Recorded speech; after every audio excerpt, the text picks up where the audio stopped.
Well, good afternoon. We are back on Virtual Pool 4 online on this Saturday afternoon. I'm missing the rugby for this, by the way. Scotland's playing England in the Calcutta Cup, part of the Six Nations rugby tournament. We're back for another match in the 2022 Virtual Pool World Straight, I'll say that again, Virtual Pool 4 World Straight Pool Championships. We had a match last night between fantastic Mr. Fox and Bedhead, which if you haven't seen it, it's on my channel. And it was a match that, for the most part early on, looked as if it was going to be well one-sided, until somehow or other Mr. Fox suddenly woke up and realised he was in a match and had to start playing, and it brought out the best run of the tournament so far, a run of 87. We had the high run of Tommy. It was broken twice last night in that match. First it was broken by Bedhead, who had a run of 56, which took him into a very healthy lead. I mean, a big lead, over 100 points at one point over Mr. Fox. And then Mr. Fox got his act together when he needed it and dug out an 87 run to get him in the match. But Bedhead managed to just, if you look at the stats will prove it. Bedhead's contributions still worked out better than anybody so far, I think, in the tournament. His average is the best, and that in the end is what took him through. Today we're here for a match that's due to start right now. It's I think it's still a round one match. I don't know whether these two players got a bye. Let's have a quick look. It's a round one match right at the top of the HUD. We've got MozUK08 against HAZAD just about to start now, and the tournament room should be going up. Race to 200, lag for the break. If you win the lag, you stick your opponent in. Now, one thing about Moz, he never plays straight pool, and for that matter, neither does HAZAD. But HAZAD is going about it by the not giving a second thought to any practice. From what I've seen, I don't think he's done anything at all. So I think he's going to learn as he goes along. But who's to say how this is going to end up going? Because we know where the critical points are in the rack in straight pool, and it's a question of who's going to have their head screwed on enough and long enough to gather enough points to win this match. This is the only match that's scheduled today. The one other thing to mention, I spoke to Vinces this morning. He was in a room, I think he was playing Tornado Tam, I think it was 3 cushion. And I was asking him, I was reminding him that at that point, which was at 12 noon today my time, 5 hours ago, at that point, he only had 9 hours left to get the match arranged. And he said that Potman has not been in touch with him, and I haven't seen Potman around the lobby for a few days, so I don't know what's happened to him. He's gone AWOL, but it looks as if, at the moment, that Vinces is going to get a walkover. So it looks like Moz won the lag, and he's put HAZAD in to break. And HAZAD going for the sort of conventional break, which is usually going to leave a shot on, which it does. Good afternoon to Gloria. Good afternoon to Wit. And yeah, the strange thing that what's Vinces doing in the room? Get him into the stream. It just seems that he's obviously got distracted by something else. He might be playing Cartcraft for all I know. Good afternoon to Dwight. So straight away, Moz should have taken evasive action there from the pack, and he's gone right into them, and that's the end of his visit.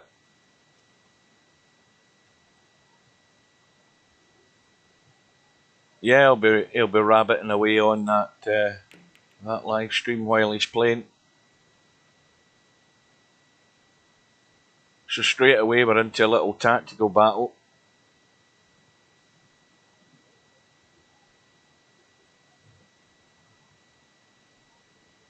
Yeah, he's probably playing pool or table tennis or something. So just going back over that that match that looks like it's going to be a forfeit by Potman. In case none of you know and you haven't looked at the bracket,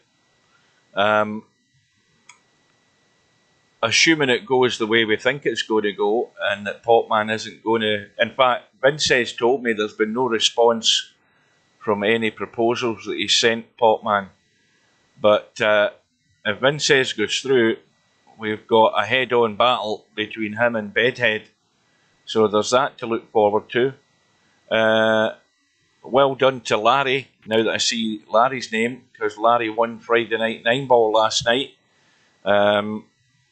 And it looks as if he ended up winning it fairly comfortably by 9 racks to 3 against Spectre Dawn, who's been really strong in the last few tournaments on Friday night.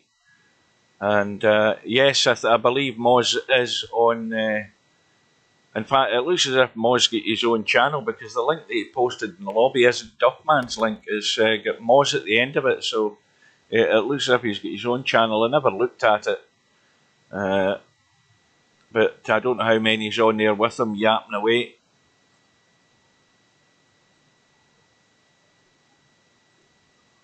So, HAZAD is in. Now, he may well try and run into the back of these, but again, he needs to hit this firm to get these balls moving and keep the cue ball free, which he's done. Good afternoon. Who was that I missed? Was it Albie? And good afternoon to Vince.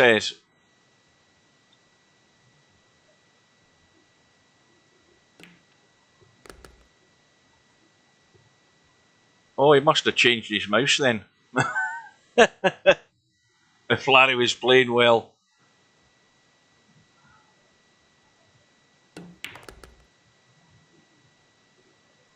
And I think he may well have blocked himself off here.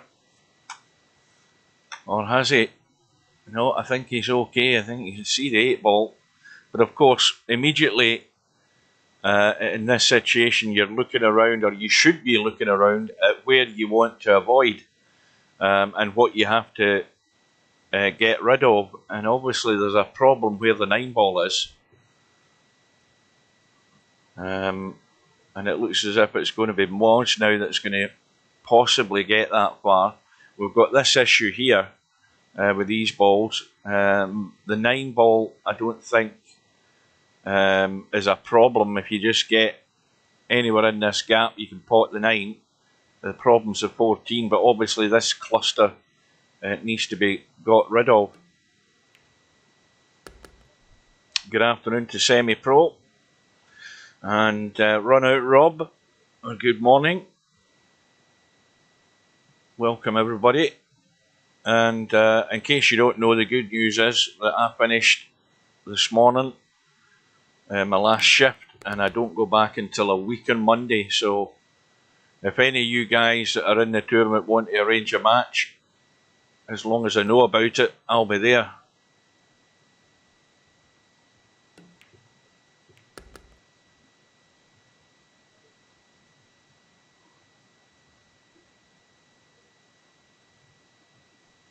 Hang on a wee minute, I've got to click this link.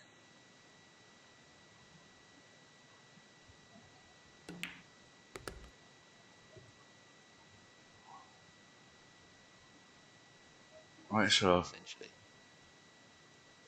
mathematically proven. Oh, the volume's... Given I haven't got the followers as Oh, well, the volume's crap. Nah, he needs to get his volume fixed. Somebody have a word with him. Look at the volume, it's up full. And good little plant there. yeah, he needs to adjust his sound settings. He's a noob streamer. Yeah, his volume levels are crap. Anyway, Stubb will mess about. He'll ignore you for. I mean, I think there's quite a while for the deadline, isn't there? But he'll ignore any proposals for a match time for a week. You won't hear anything. And then depending on where you live, LS3, he'll propose 2 o'clock in the morning if you're over this side of the Atlantic.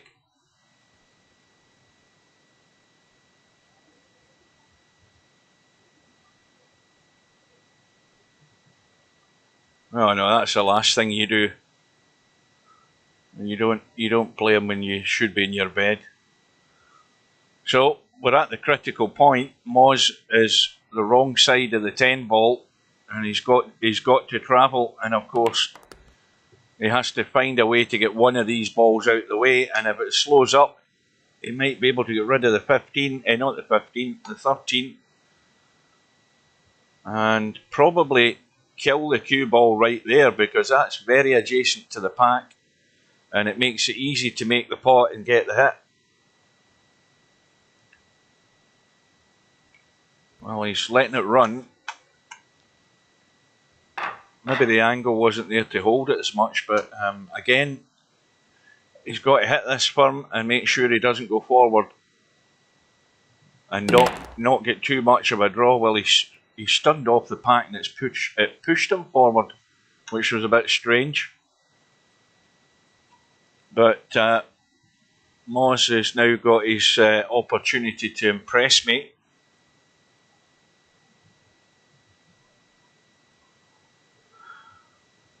Well, I think now that Mr. Pot's got that 87, that is a good target. And by all accounts, from what I was told, I think by was it Bedhead on a previous stream, he mentioned that the high run in the last straight pool championships that was run, which was run on these settings with the narrow pockets, the high run was 72 in the whole tournament, so that's already been beaten. Good afternoon to Cobra. So Moz in the early stages of his second rack. And again, there's a little bit of tidying up needing done one way or the other.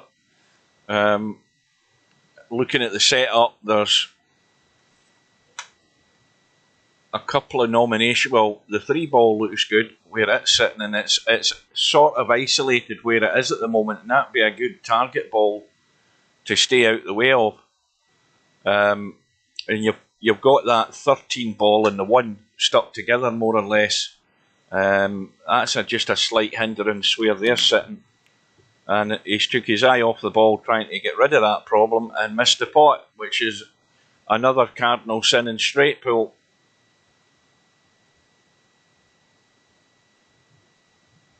And the distractions of talking away to somebody and trying to play at the same time is not a good mixture. That's my opinion.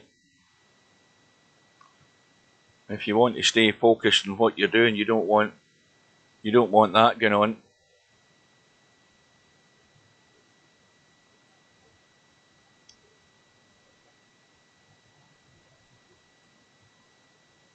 So HAZAD, with just 4 on the board, has got to put something a wee bit more than that early on, because it's always the good thing to punish your opponent for their mistake. The 3 ball still remains where it is. Now that rattled a fair bit, but it did go in.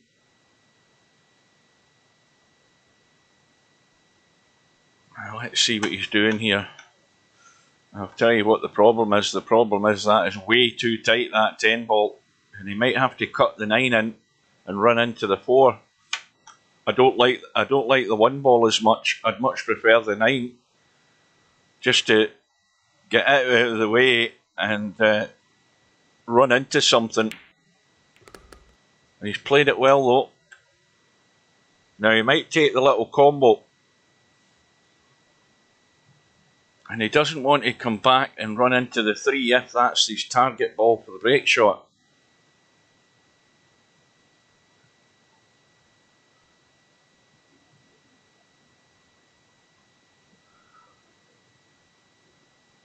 Well, as I say, listening to Moz's stream, his volume settings are far too low. He hasn't got his mic mix set up right. He needs to adjust that. So, again, the 3 ball still remains. And we now have a problem behind the pack.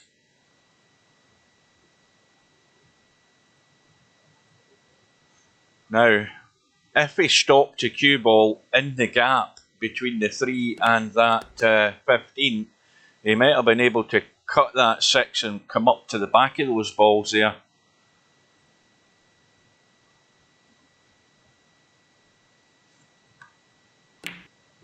Now, if you're watching, this is again a reminder to anybody who's watching on Twitch or YouTube. Twitch is normally the best, but if you're on Twitch and there's any sort of issue, and likewise for YouTube, if you look at the right hand corner of the screen while you're watching a stream, there's either a little cog or there's a little settings option that allows you to make sure that you're on the correct setting, i.e. I'm broadcasting in 1080, but sometimes, depending on what your connection is initially to the stream, Twitch or YouTube will set a default setting for your stream, and it might only be 720. So you might be looking at the stream thinking, well, this quality's not that good. But you can manually choose 1080, and it will settle down the longer you watch it. So if you're in doubt about the quality that you're watching on Twitch or YouTube, just go into those little settings in the cog in the bottom right hand corner. Just look for it. If you can't find it, it is there, and that'll allow you to change it. The 3 ball still remains, so that's definitely going to be the break ball. Yeah, well, it's as it. Well, if you're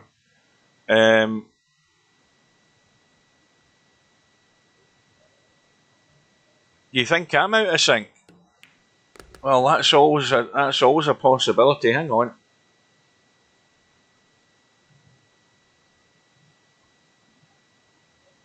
Yeah, I'm out of sync.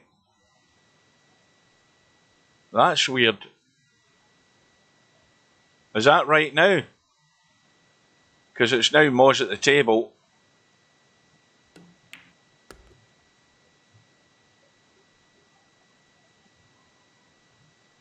Well, that's no good. I'm glad you said that, because everything was looking fine here.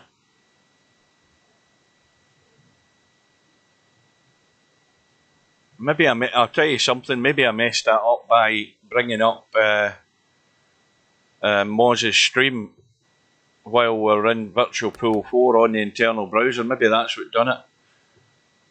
Now this is where you don't want to be playing break shots from, especially in these pockets. I mean, this is not easy at this distance, and he's got to be careful, because unless he jacks up a bit, which he has done, can run forward and scratch. But that is a good shot. So Moz's run goes to 12 now that we're okay.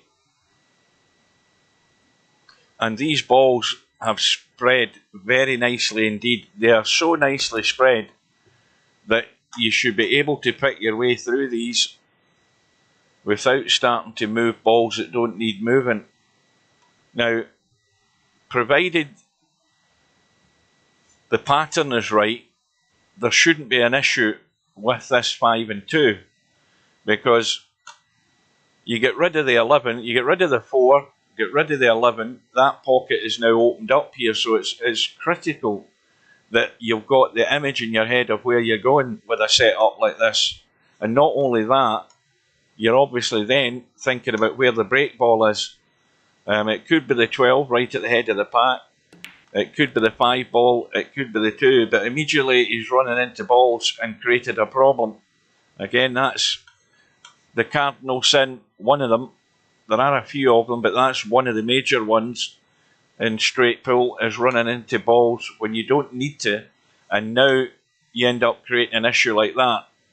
So the 9 ball has to go to get rid of the 15. And that's how quickly a good situation can turn bad.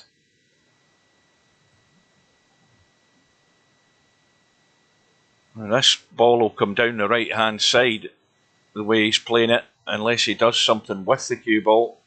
He's going to come down past the 9 ball.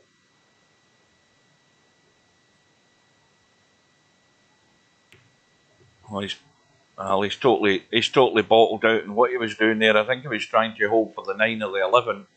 And in the end, when you've not made your mind up exactly what you're doing, you end up doing things like that. And that is a giveaway there by Moz.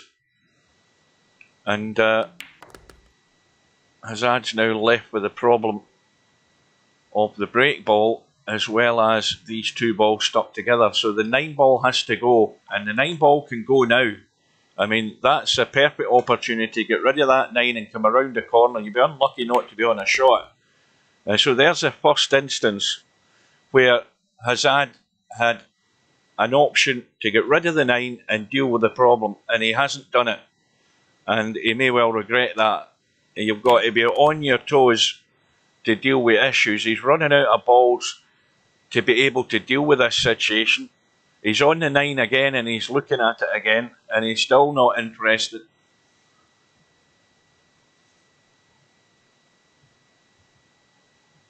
The worst that can happen is if he pots the 9 and goes that way and comes around, he'd end up in the 13.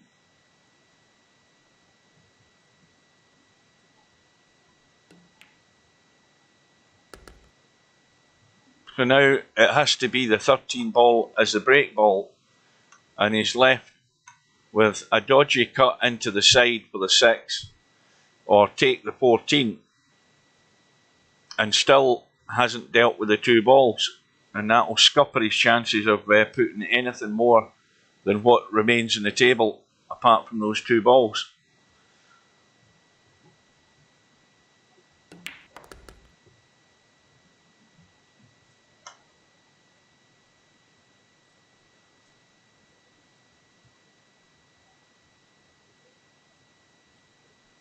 We'll see if he can find his own way to do it. Now he's in the middle of no man's land. I mean, the obvious shot now is to, go all in for the 9 ball in the corner and then just run into the 2 balls. But you end up having to dig out a shot, even you don't necessarily want it. He's gone the other way when he should have taken it up in the top corner pocket. I don't know what his thinking is here. I think it's basically take what's there and then run for cover.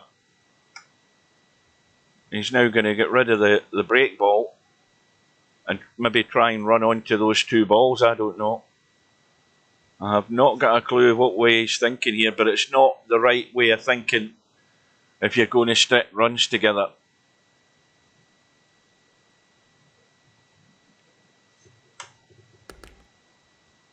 And that's what happens when you start running loose. Well, we can see where that all went wrong. When he was on the 9 ball after the first shot, he should have took it and get rid of it.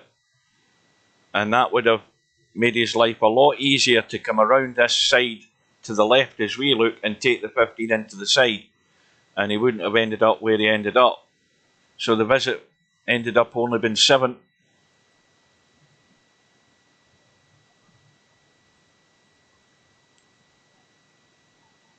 But if you want to be less negative, for the vast majority of matches in this tournament, it's going to be mostly bits and pieces, the runs that people are putting together.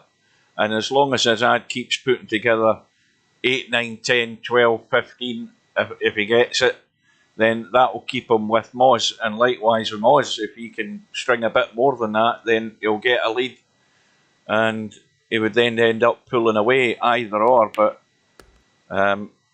we've seen and watched enough of these matches in the last tournament to know how you have to go about it and what you have to be alert to. You have to be on your toes to see a situation and how it's going to develop, whether it's going to be good or bad. You've got to deal with problems as soon as, if you can, as soon as you get an immediate opportunity to deal with a problem that's at least still going to give you some sort of shot, you must deal with it. And HAZAD missed his opportunity. And meanwhile, Moz's break shot, it wasn't really much of a break shot because he didn't have a great line to run into them heavy. So he's just going to try and find some sort of safety. Now, just skimming off the 4 and running to the side rail is not going to do any major damage. He sacrificed a point by not hitting a rail, but again, that's a sensible enough shot because you're not doing something daft and just giving your opponent a free goal. It's the right thing to do. Is take a hit for a point and then go on with the game. So now, with both players on one foul, Moz has got the ball to a rail and he's got the cue ball tight.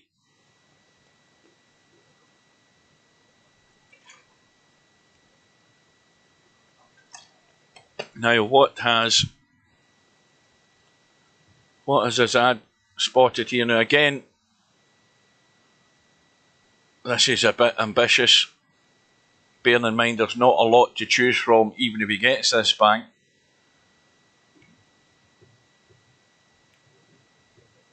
But he'll take that. That's a pretty good result.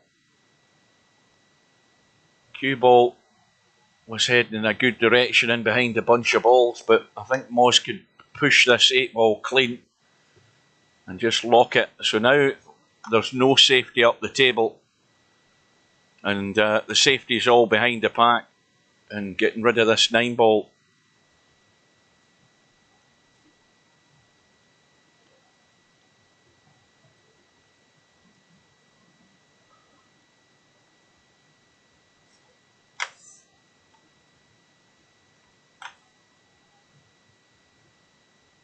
Now, if he banks this 1 ball, I mean, he could double kiss the 9 ball. But say if he banks the 9 ball, he has to make sure he keeps the 9 safe, which, strictly speaking, he hasn't. And he also has to make sure that Moz couldn't see the 8 ball, which he can't.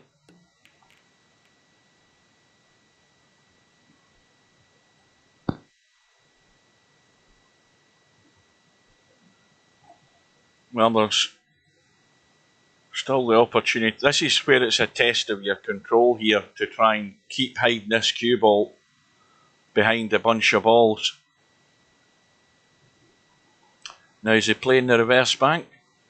He's called the 14. I never saw what pocket, but I assume it's the right hand corner pocket. Now he's called the other one. He's looking to cut this.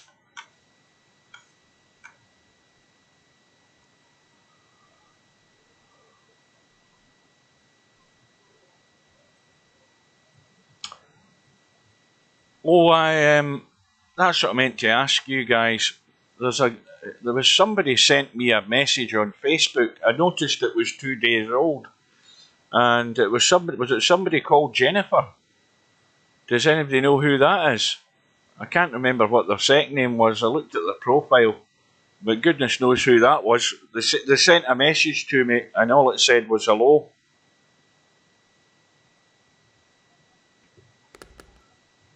There's the cue ball going. Well, if it runs into the 7, it'll do no harm because he's still got a shot in the 9. Now, what about looking at this pack and seeing if there's anything? Well, there ain't much there at all as it stands at the moment.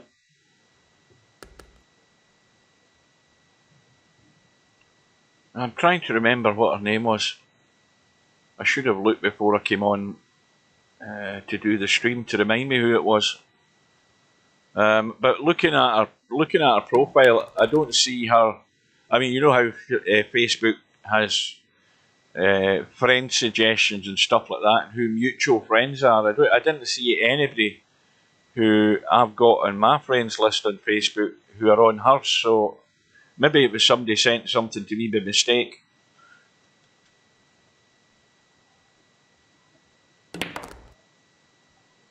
Anyway, I'm not going to respond to her. I'm not going to get accused of stalking. I'm not taking that risk.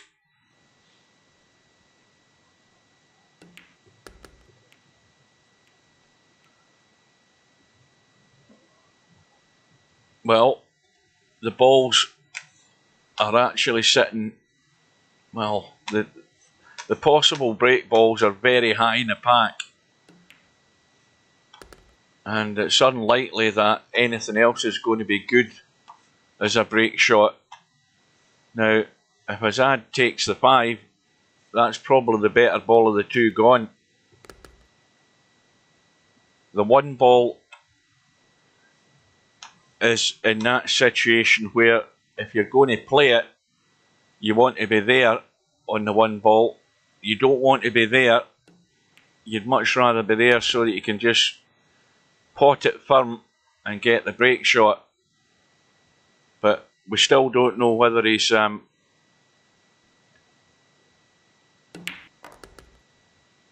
well that's true. She did make the first move.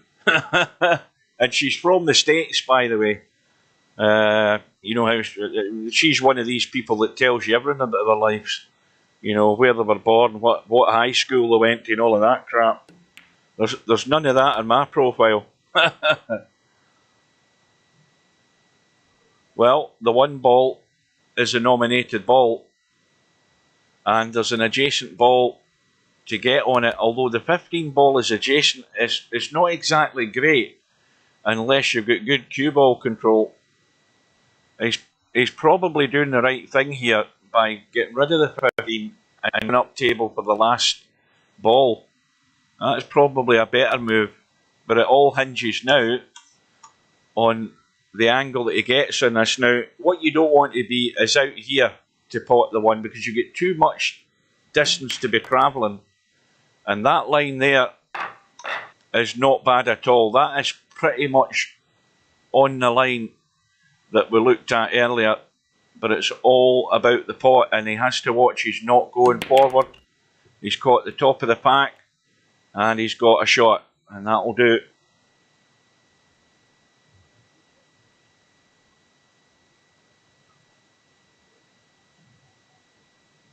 You know what I did? I posted on, if anybody's got Steam, and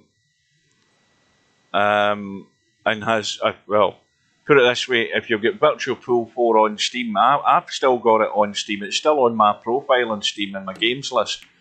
But I went onto the Virtual Pool online on Steam, and I posted a link to this match.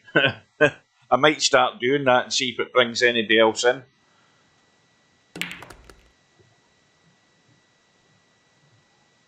So, HAZAD has got a 15-point lead. The run goes to 17, and all of these balls here should be his if he just takes his time. There's no shot clock, there's no need to rush. But I'll tell you, these contributions at the end of the day could be very vital.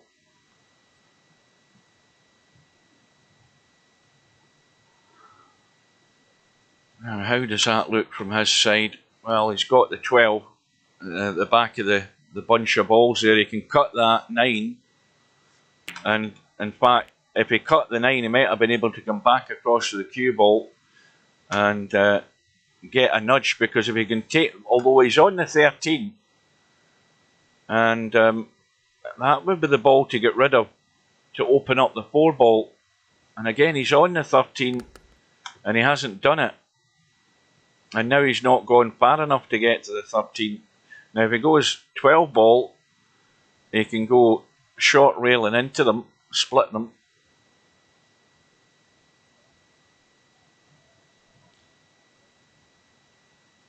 Well, put it this way, Semi-Pro, if I still hadn't left the room, the scoreboard would be all over the place. Because I ended up being out of sync and didn't know it. Well, the 7 ball will do as the break ball.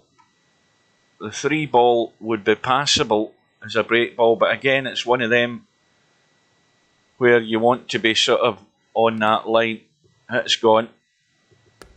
We've still got a ball up the table, and with all the other balls been down here and where the 7 ball is, he could be going up table for the 5 to eventually get the 7. Well, that's a hit he didn't want. He could have run around the corner and avoided them, and now he's created a problem on that side. Again, it's so easy to make the wrong move or the wrong hit and end up creating a problem for yourself. He's now going to have to, and he's going dead straight in the 5 as well, I think. He's going to have to try, and he can't really do it from this shot. But he's trying to get there onto the spot. That's not a bad line. Going to have to be the 4.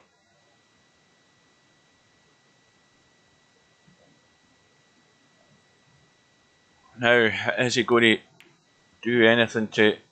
Well, again, thinking about trying to get on that 12. He's forgotten about the 4. So the run ends in 25. And now Moz has a little bit of pressure on him. It might only be 23 points behind, but it's still 23 points behind that you've got to get rid of before you're back on level terms. So he's going to have to put a little bit together here to stay in touch. Now, Semi, would you care to give me an update on the Scotland-England score if the match has started? Thank you very much.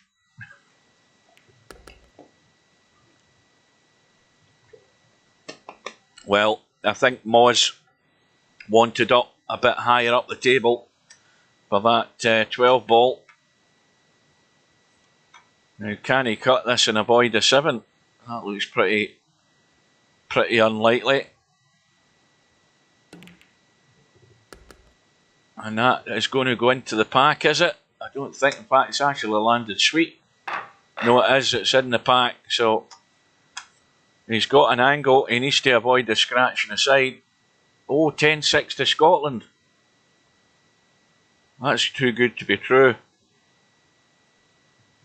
You know it's too good when the pundits are saying Scotland are favourites.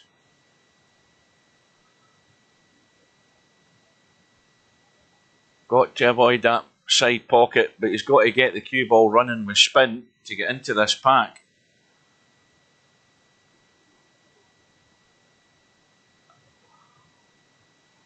Oh, that's perfect. Just before the point of the pocket, and a perfect hit on the pack.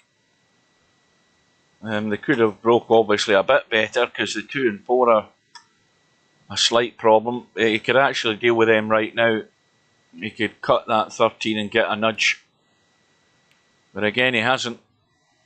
And he's not even potted it. And Moz has failed to get the ball to the pocket. You see what that little bit of pressure does? He might not admit it, but he's failed by only getting 3. And HAZAD, Christmas has come early again in the rack. And these are all 3 points. Help yourself. And it doesn't matter how little your contributions are, as long as you're getting more of them and you're scoring more than what your opponent does, you'll still get to 200 first. You don't have to do it all at one visit. Yeah, that's what it is with these track balls, Larry. They just don't. You just choke out the little delicate shots. They're no good for that type of shot. I keep telling you. although you did play well in Friday Night 9-baller here. Not that I saw the end of it. Where's the cue ball going? Well, he's okay. And these balls are a little bit busy in the pack.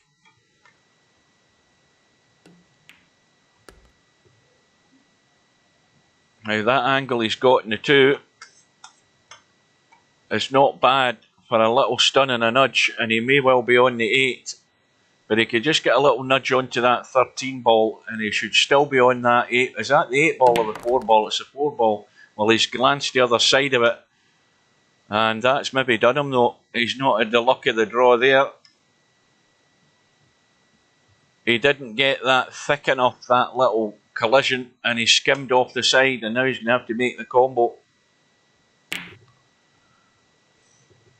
And that's a missed call.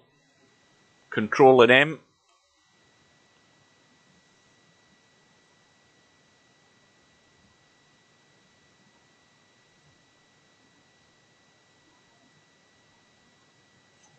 So, HAZAD has failed there with that opportunity. He should have a lot more than 6. And Moz has been let off the hook a little bit there, but he's now 25 behind. And now let's see if he can get to that critical shot, because we have a nominated break ball, the 9 ball, and a 1 ball up the table that would allow you to get a reasonably good position on that 9. Although a little roll in the 13 ball into the side pocket or wherever would again keep you quite close to that 9 ball. So we'll see how Moz is thinking. But he should be well onto that now with what's left in the table. He should be really getting down to the nitty-gritty of where he's going. And this shot here, potting the 1 ball, this cue ball's got to travel, and he's got to nail a particular spot to have a shot, unless he gets rid of his 9 ball. And I think he's going just past enough to get the 5. He's just made it. And now he can go around the corner the other side and get rid of the 4. And if he goes too far past the 4, he can get rid of the 12, which wouldn't do any harm. Well, again, he's failed. That was a really poor shot. Should have been nowhere near that 4 ball. I don't believe that's what he played. I think he played to get around the corner and avoid that. He's landed on the 13. He'll take it.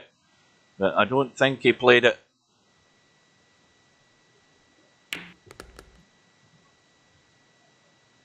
Once again, he's going to have to play it off this 4 ball, because he doesn't want to be cutting the 4 and running across. He could ruin his break ball by doing that. And it's a bit too delicate and too high an angle to get any good control in the cue ball. Now this isn't bad. Does he want to run around the corner again, or does he want to draw into the table? Because he doesn't want to draw dead straight. Let's see where he's going to finish. Now if that just keeps running, that is pretty good. I'd accept that one. So Moz goes to 31 in total. The run is only 7. And he's missed the break shot. Mind you, the 9 ball might still go in, which would still count, because that was a nominated pocket. But again, it's only a contribution of 7. And again, at the risk of keeping repeating myself, HAZAD should be taking all of these balls. I mean, there's nothing ideal here, but there's certainly points to be made and problems to be dealt with. And like anything, the more practice you get at something, the better you become. And You know, if HAZAD starts warming up, his contributions could get a little bit more and really put the pressure on Moz. Well, that's running away loose. I think he was hoping for some sort of hit there, but it won't matter. As long as you've still got a bailout ball, it doesn't matter. You can recover and carry on.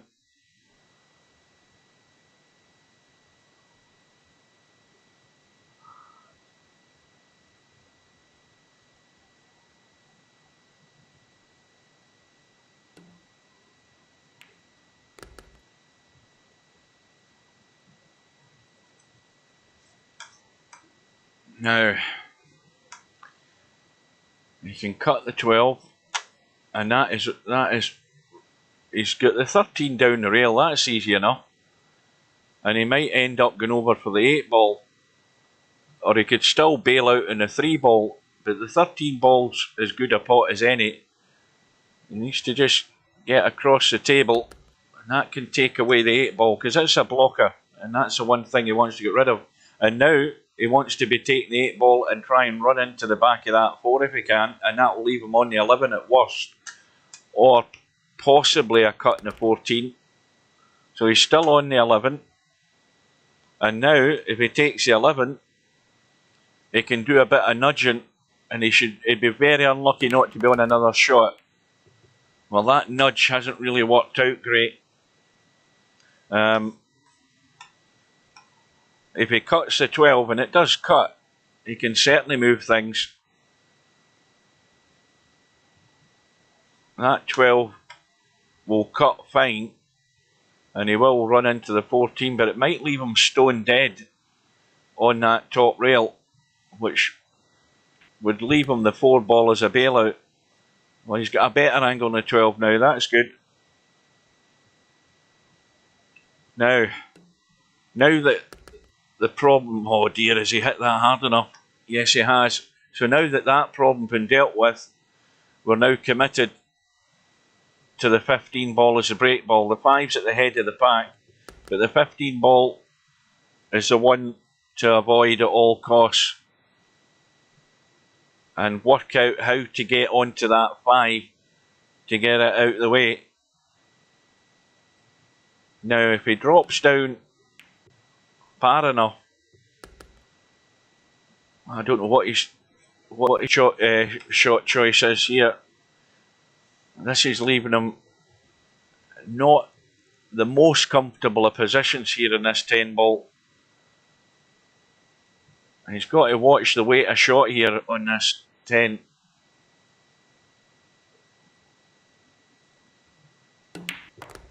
Now you see again, well, it's nudged the 5 out of the way. That's a bonus, but he took a risk there. So 15 ball is in a very good position. 5 ball is out the way. How do you get good in the 15 with 3 balls remaining?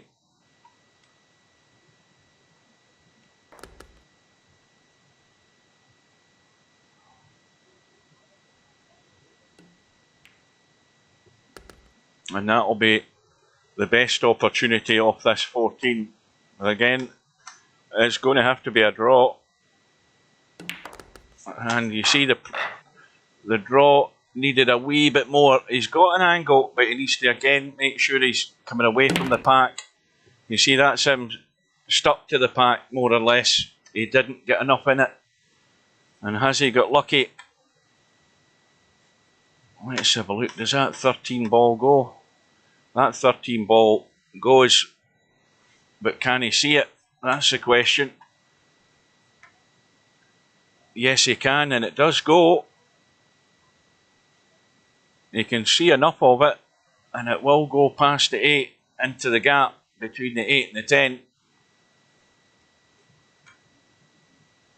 Well, I don't know whether he's looking at it. He's looking up the table, but I don't know whether he's actually paid any great attention to this 13 ball. It goes. Well, if he's running for cover, he's now putting the pressure on Moz. Is Moz going to take the bait and try a combo? But in the end, it was the right thing to do, I think, there for HAZAD, because he's got a lead. It's 34.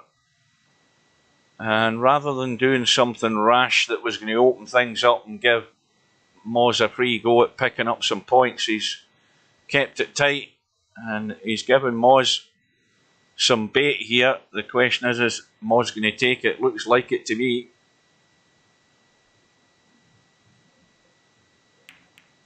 And Moz has fell right into the trap. Hook, line and sinker, as they say. And what's more, there's a bonus for HAZAD here. He can smack this 10 in and smack into the pack and get them open. He might, well, again, he's not risking it. Got to be a wee bit more aggressive than that when you've got points there for the taking. He should have been right into those balls there and get them opened up. And he's chosen the wrong ball to do it, and I don't think he's on anything. He's got an awkward shot, and whether he can make the pot and angle in the 5, I don't know. He's going to have to probably just sacrifice a point here unless he can get a ball to the rail and keep it tight. No, I don't think I would have been able to resist cutting that 10 ball there and in that previous shot and smacking the pack. But once again, he has done the right shot. There is nothing on there for Moz. He stuck right in the cluster.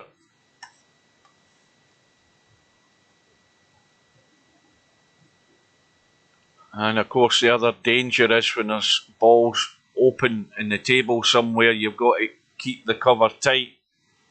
Don't want to give any opportunities away.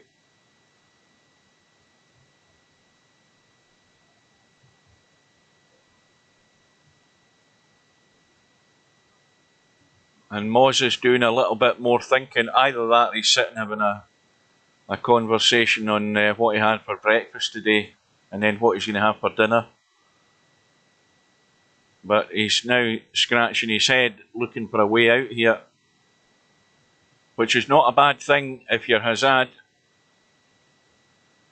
giving your opponent problems to deal with.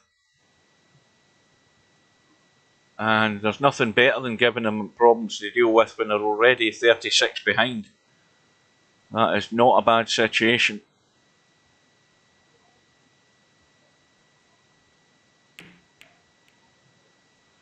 Well, that's going to be a missed call.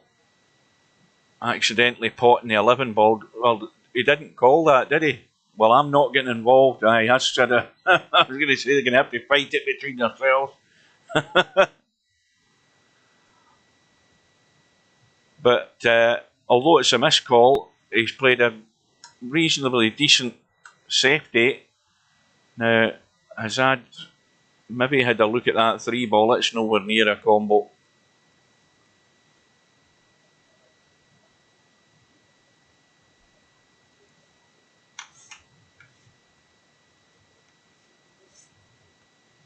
There's nothing I can spot.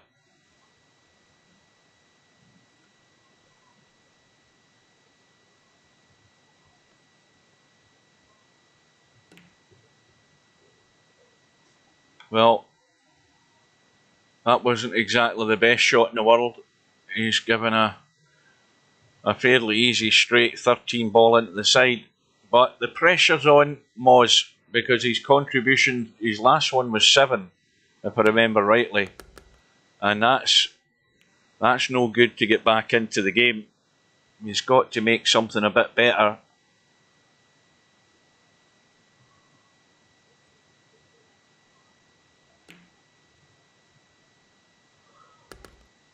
And the 2 ball should give him a hit that should improve the situation here.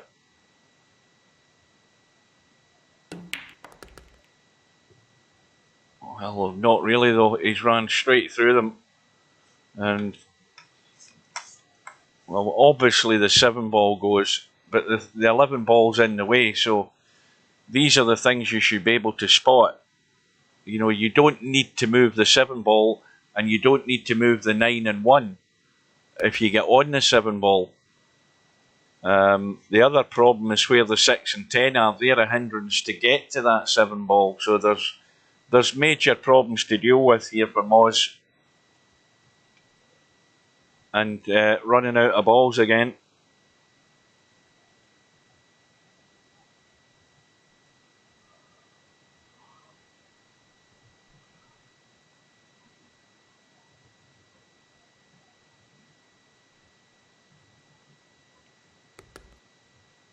I think he might have gone a bit too high here.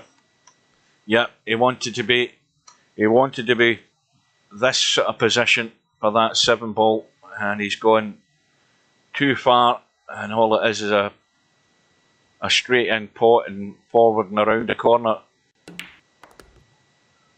Now he hasn't hit that hard enough because he's going to have to bail out in the 4. And when he takes this 4 ball, he's not going to have anything else to choose bar the 3 ball. We have the possible break ball. Well, he's looking at the combo. So now he's definitely got the break ball. And the 4 ball's still up the table. Or 2 ball, whatever it is. I can't be bothered going down to look at it.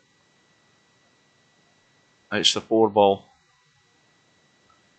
Got the 1 ball and the 9 ball.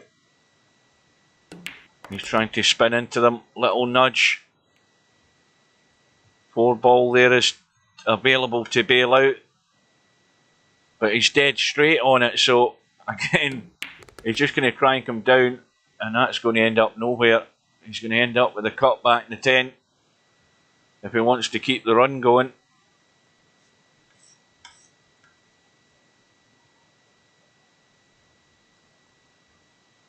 And Moz is very quickly finding out that there's a big difference from 9 ball to straight pull. And there's also a big problem when you're having to deal with the narrow pockets and having to get on a spot at a certain time every rack in order to build up a run. And again, Moz's contribution is only 9. And HAZAD has his break ball. And if he gets these last 2 shots right, we'll have the opportunity to get more. He's got too much juice in it. Way too much. Again, you've got to be playing that stun draw where you can hit with power, but you don't get that fizz into the cue ball as much. You've got to practice that a lot more to give you more control over your draw shots. Now that needs to slow up a bit. That is not bad. It's still a pressure shot, and again, the same rules apply. Don't go forward. If you go forward, you're asking for trouble. Nice firm stun. He's missed the pot. Fluke to 3 ball. That'll be a missed call. And HAZAD this time has let Moz off the hook again. He's only put 2 on the board. Big mistake, missing the break ball. But again, you know, it's all very well having an angle on that shot there. The biggest problem with that shot was the distance. And that's where, again, you've got to hone your game to be getting closer to that break ball. It makes it far, far more easier to play the shot with a lot more confidence when the cue ball's got a lot less distance to travel. Plus, you're sure you're going to get a nice solid hit in the pack. The angle was fine for the break ball, but in all honesty, the break ball, the cue ball itself was like 3.5 feet too far up the table. Well, now Moz has got a whole heap of points here if he wants them, and a break ball, and 2 possible break balls, 4 ball, and possibly the 9, although it is probably going to go now. But I would leave that 9 ball. If this was me at the table, I would leave the 9 ball for the time being as a bailout or an alternate should anything happen, and deal with all the other balls, you know. But then again, if you make that commitment to get rid of the 9, then we know where he's going. It's odds on it's going to be the 4. So we then should be thinking, well, he's doing everything to work his way around this 4 ball. If we're getting inside his head, that is.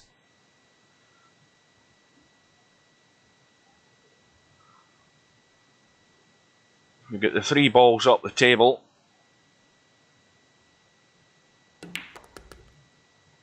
Again, running across, could have run into something there. It might have not have done any harm, but you've got to keep it clean if you can.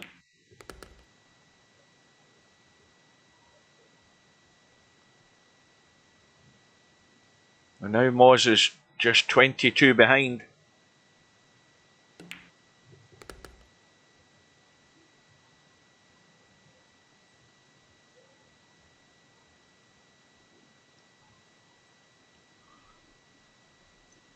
But the main objective for Moz here is to try and get this cue ball a lot closer than what HAZAD did in his last break shot, to be sure that he's on odds-on certainty to not only pot this 4 ball, but to get a good angle and a good solid break shot.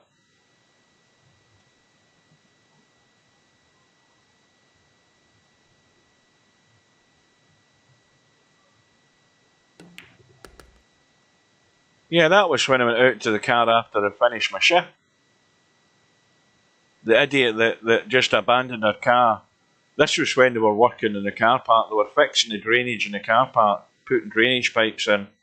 And I was actually, yeah, that was on a Sunday. I'd finished my shift. And where I was parked was right next to the fence that shut off where the guys were working, so you couldn't go down there. But that fence actually in front of my car on the right hand side is actually a gate to let the workers in, to let them in with their vehicles or their diggers and things. She pulls up in the car and just decides to abandon the bloody thing and blocking people in. Stupid cow. You know, it's folk like that you just want to walk out the car when you see them and slap them around the head and send them on their way.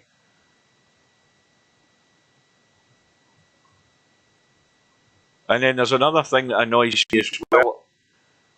People that park in the car park, but they don't look at the marked areas for the car, and they just abandon the car over the white line so that their car is half in one part of the car park, or one car section, and halfway in another one, and it wastes 2 spaces.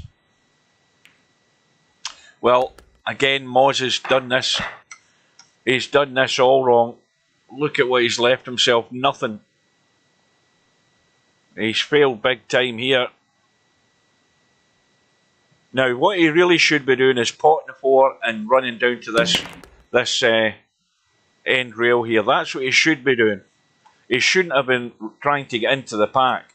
He should have just run for cover, nailed the cue ball to the rail, and left a tough safety for HAZAD. Because that's what I keep talking about in straight pull, is if you're looking for a safety, yes, you can go behind the pack, but get that cue ball as far away from the bunch as you can, and you'll be surprised at what can happen. Good afternoon to Chimpy. Welcome to Vertical Liquid. Well, he's got the right idea, he just hasn't got the pace on it, but it's still a good enough shot. Now, is there anything to entice a risky shot in this pack? Well, there might be a 1, 2, 3, 4, 5 ball combo. That looks a fair bet. How about that? 12 ball, onto the 3, onto the 6, onto the 2, onto the 14, and into the corner. Now, is HAZAD looking at it? No, he isn't. But if you look at it from here and above, it's a bit risky. It's easy to pick out combos like that when you're sitting in the commentary box. But that that setup still remains there. Moz has got a cut in the 10. He can get to the 13. It won't be there much longer though.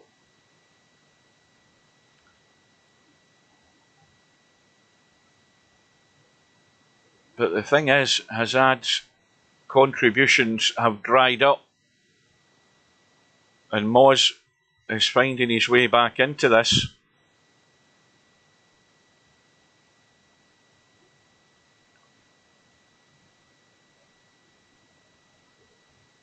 This still, well, there is an angle there, but there's a lot of distance to travel before he gets to the 13 ball. Well, he's killed it stone dead and ended up in nothing. So, fairly easy safety off the 8 ball in behind the pack, but he wants to try and hide that 14 ball if he can. He needs to travel far enough behind this pack. It's no good finishing here because he's asking for trouble. Well, he stayed that side of the pack, which is not too bad. And the 8 ball is in the open. Now, what about skimming the 5 and running up to the corner and leaving a little bit of a bait there? Just skim off the 5 and run up the table. The 8 ball is in no great position to pot it from there, but it gets the distance.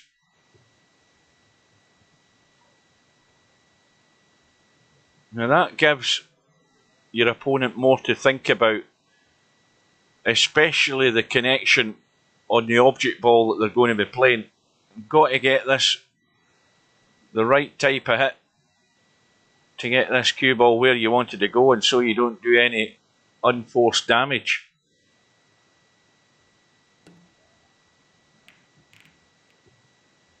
Well, the mistake has been made, and that's the benefits of getting a good distance. It makes it so much more difficult to judge how you're hitting these balls and how heavy you're hitting them. And HAZAD was left a break shot. Okay, they've not broken great, but there's at least 2 choices to continue the run. Well, I think most people had the same idea that straight pull's easy. Well, it's fine potting balls up until you get to the critical time in each rack, and the players that think about that and work around it are the ones that are going to achieve a lot more success than the ones that don't. And it's all to do with how you get your patterns right and what balls you want to get rid of. And you have to be thinking, you know, 2, 3, 4 shots ahead. If you think about where you're going, how you're getting there, and in the meantime, what problems have you got to deal with? It's all the same thing. I mean, it's like the Bible of straight pull. You have to deal with the same things every rack, most of the time. And again, running into balls and getting into awkward situations like this does not help. You've got to keep it as clean as you can. And it's always going to end up in a messy visit when you start running into things and the cue ball's going. It's going to finish somewhere you haven't really a clue where it's going. And now he's got himself a problem. The 11 goes. He'll run into the 3 possibly. And now we still haven't worked out a break ball because the balls are not sitting ideal. The 2 at the corner of the pack would be good. It would be better than nothing, but the 14's no good because it's well in the way and it's not easy to get to. I mean, if you go on the short side of the 14, it's not going. So the chances of extending this visit are slim. He's now nudged the possible break ball out of the way. And, well, the other way you have to adapt, because now the other way would be to either pot the 14, look at the 2 hits stuck in the rail, and use the 5 ball as a break shot. If you end up sort of here, you can pot the 5 and go into the pack. You have to think on a different plane sometime. You can't keep thinking about the break ball at the side of the pack. When it's not there, what do you do to deal with that situation? And that 5 ball would have helped him there. But that 2 ball's going to ruin this visit because it's frozen to the rail. That is dead. Absolutely stone dead.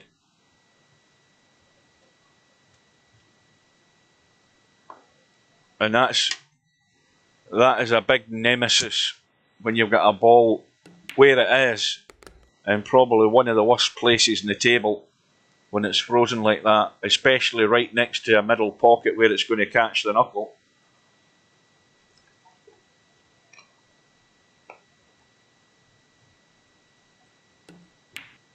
Well, he's played it well, but he's in probably the worst shape here to be able to do anything. But again, if common sense prevails, if you can't get the break shot, then get a safety. Simple as that. And that won't do.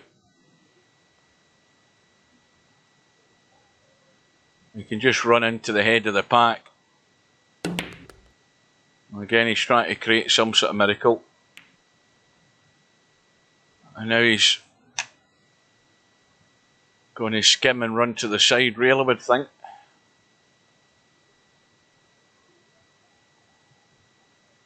Oh dear. Napnicker just comes on to give me the bad news. He gave me the good news earlier on, now he's giving me the bad news. But it doesn't surprise me.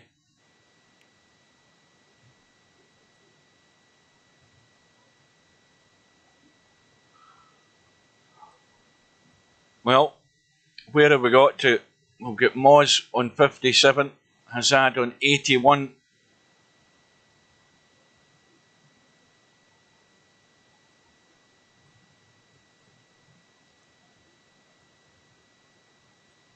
Yeah, Mr. Fox break. It wasn't necessarily good. It was vital.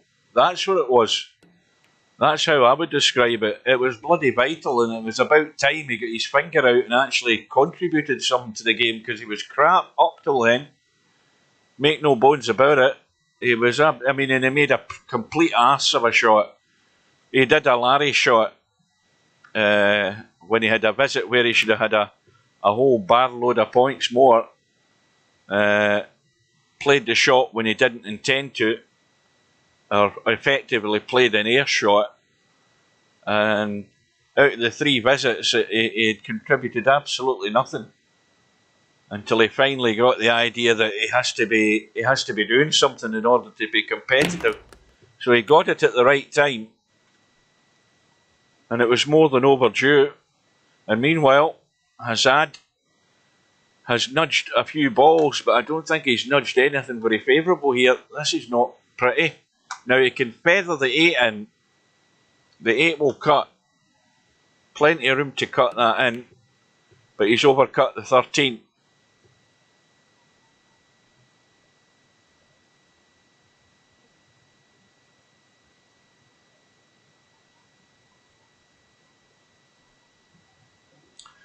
Well, again, the contribution from HAZAD, that's no good.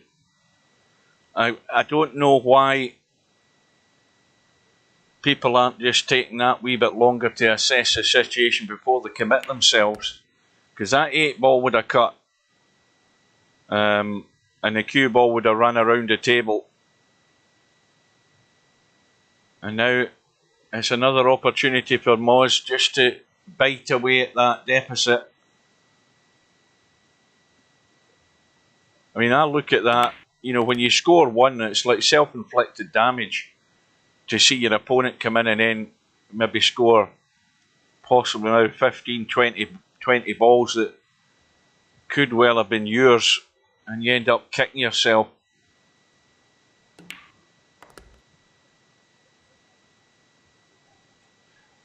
Well, the problems here are this cluster. There's nothing within the cluster that you can get on that's going to improve the cluster. So you've got to look for a hit externally, if you know what I mean. And Moz is going to go for it right now.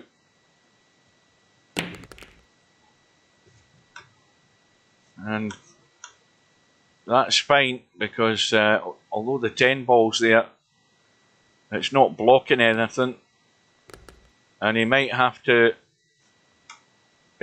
use the 4 ball as a break shot, because we've got these 2 balls in the pack that are no good. The 8 ball's still over the side pocket, and the 3 balls on the rail. So it could be, again, this is again what I'm talking about. If you've not played straight pool or watched it long enough, you have to be looking at the alternative methods here. And provided he's got that in his mind, then he'll think about the 4 ball or possibly the 9. But there's still a choice there. The 3 ball is not great if you to use the 3 ball as a break ball. You want to be not too much more of an angle than that. It's reasonably tight to the rail to be using that as a break shot. Because don't forget, the cue ball's got all that distance to travel to get to the pack. So it means you have to hit it with that bit more to get it to the pocket and get this cue ball moving. And the 8 ball's still over the side pocket, and it's going to have to be played up the table, I would think.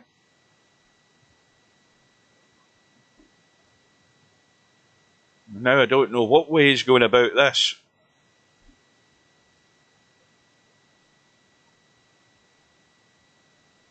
Now that 8 ball hasn't moved an inch since I said HAZAD should have potted it when he was at the table the last time. It's not been moved. And it's in no position now to be any good to anybody unless you get top side of it on a narrow line like this to be able to run it in and run that cue ball into the pack.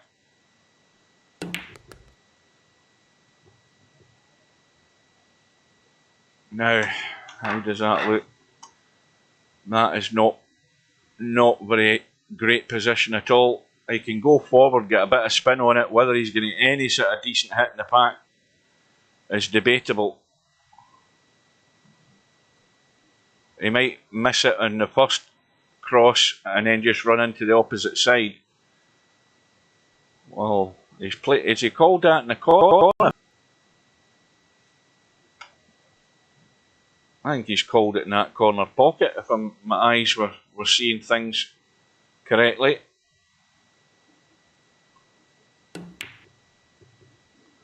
Well, that was never on in a month of Sundays. Hadn't a snowball's chance in hell of getting anywhere near the pack with that shot, because he didn't get in the right position in the first place. He had to leave the thin cut and the slide off that 8 ball to get into the pack. And now Moz is becoming more and more convinced that straight pool's not quite as straightforward as he might have thought. Whether it be narrow pockets or normal pockets, it doesn't matter. If you can't find the spot, you can't get the runs. In fact, the way it's going at the moment, he's got more chance of getting the runs if he has a dodgy curry tonight than he has from the shape that he's getting when he's at the table. There's one for the archive.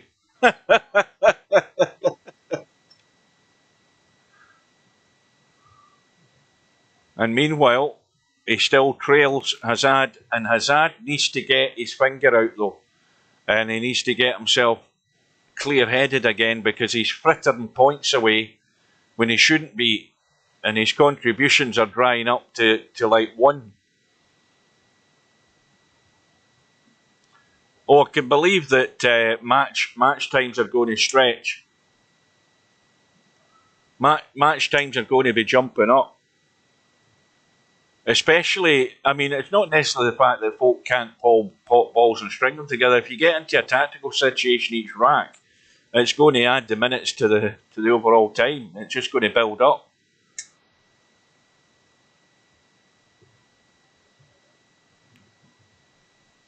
a bit of tactical banter backward and forward. There goes 10 minutes in the blink of an eye.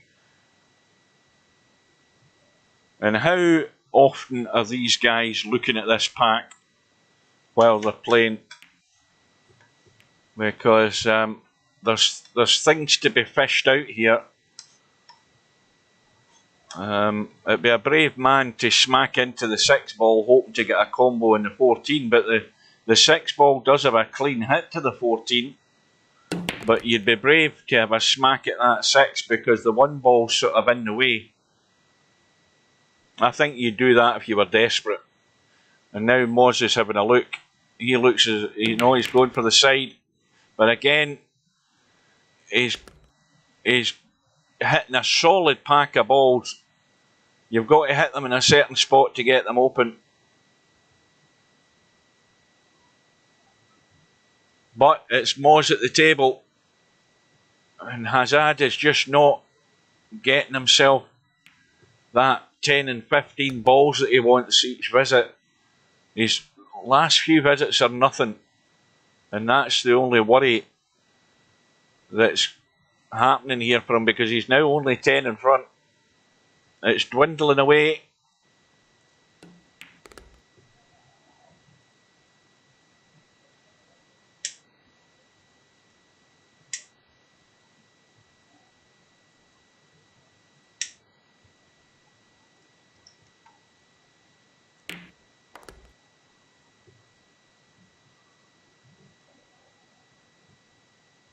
But certainly Moz won't be scoring an awful lot more from this visit.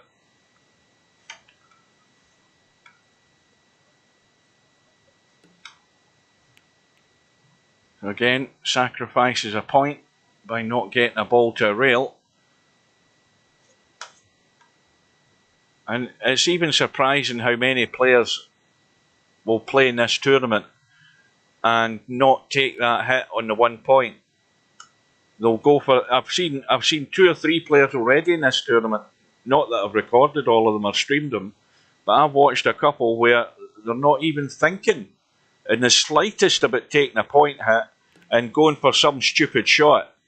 And that's just not the way to play this game if you're going to be any level of success. They don't. Again, they're thinking narrow-mindedly. They're one-dimensional thinking. You've got to adapt and use the rules of the game to your advantage. And you can adapt and use them for safety reasons as well. Much easier taking a hit at 1 point than playing a stupid shot and leaving 40-odd points for the opponent. It seems a simple thing to work out in your head, but amazing amount of people that don't.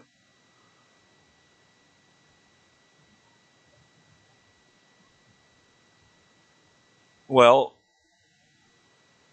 the last thing when I spoke to him, he was telling me that he had a cough, and however it developed or however he ended up going to get himself checked out,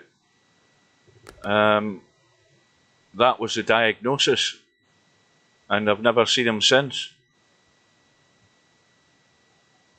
But as I say, if people don't, a lot of people look for their privacy online and protect their privacy, and that's not a bad thing, but unless you have people in contact with you that you've known over a number of years, whether it be on Facebook or any other social media, nobody's going to find out.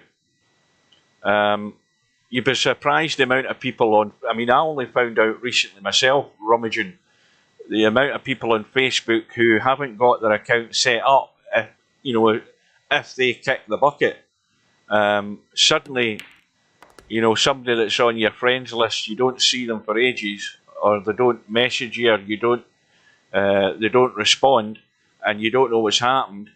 But you can actually put details on your Facebook account to have somebody deal with your account should you pass away. John Slingblade's an example of that. He never did anything like that. He probably didn't know you could do anything like that. His Facebook account is still there. He's still on my friends list. And he's been gone for, 3 years now. And it was only through other people on his friends list on Facebook and obviously speaking to him on the phone up until then that actually gave me the news. That's the only way I found out. I wouldn't have found out any other way. And this is what probably happened, especially in online gaming. There's plenty of people over the years have played various games, not Virtual Pool 4 solely, but various games, and people have come and gone. And unless you're on social media and in touch with those people, you never get to find out what happened, which is a bit annoying, and it's a bit sad as well.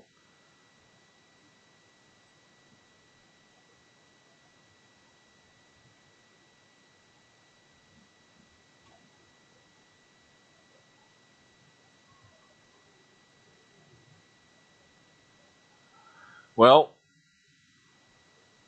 Moz is only 2 points behind. It's going to be a missed call, and I think HAZAD's ended up dead straight in this 7, which, well, is going to be no good to him anyway from that position. And the 5 balls in the pack. So the only thing he can do is try and pot this 7 ball and get up the table and try and use the 5 ball as the break ball. That's the only alternative, I would think. Unless he can pot the 5, get around the table and get good in the 7, it'll be no good. That's not going to be any good unless he leaves a slight angle, and then he might get away with it.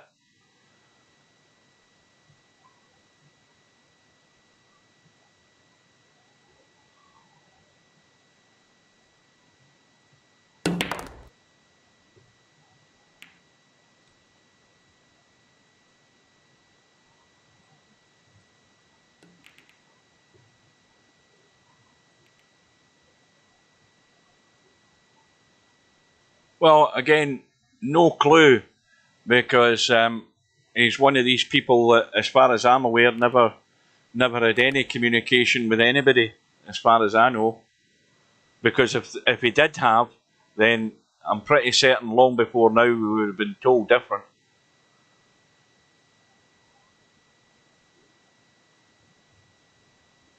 But the one thing I can say is, though,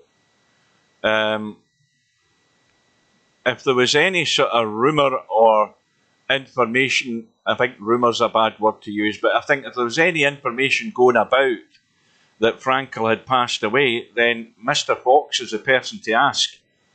Because I heard it by a third party that he was the one that said he'd passed away. That's the last thing I heard on Frankel.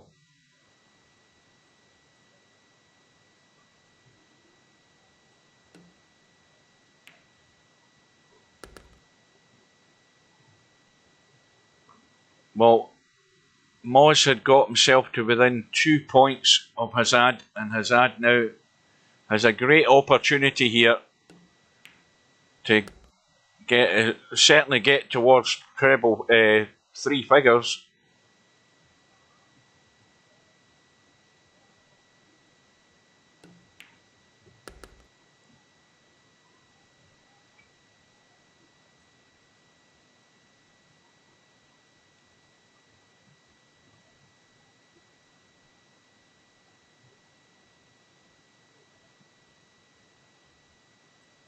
Now, the one question I would ask Wit is, this person that you're talking about that shall remain anonymous, who I don't know that you're talking about, I don't know who they are, do I know this person?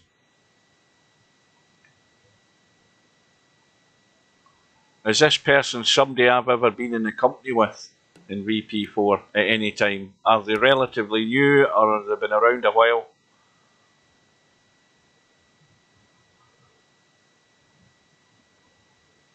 Good afternoon or good evening to Michael Heisman. Now again, HAZAD still got this problem, but he can deal with the problem. If he drops the 14 ball in, he can play the 13 and just nudge something, and he might nudge a break ball here. That'd be one option. Let's look at it from his side. Well, I would have been going for the 14 here. You can always use one of these balls here, whether it be the one he just played or the 15 over the side as a bailout, but it would have been an option.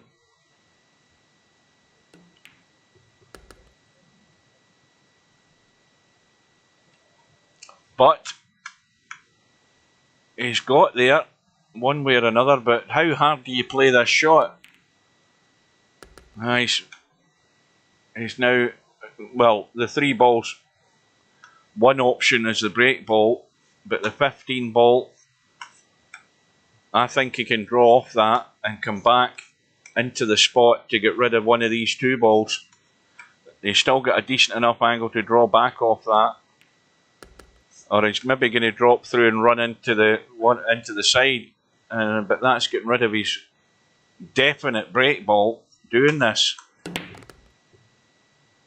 Right. This is where the major problem is the pattern play that's getting things wrong and going about it the wrong way. This is no good to Man the Beast.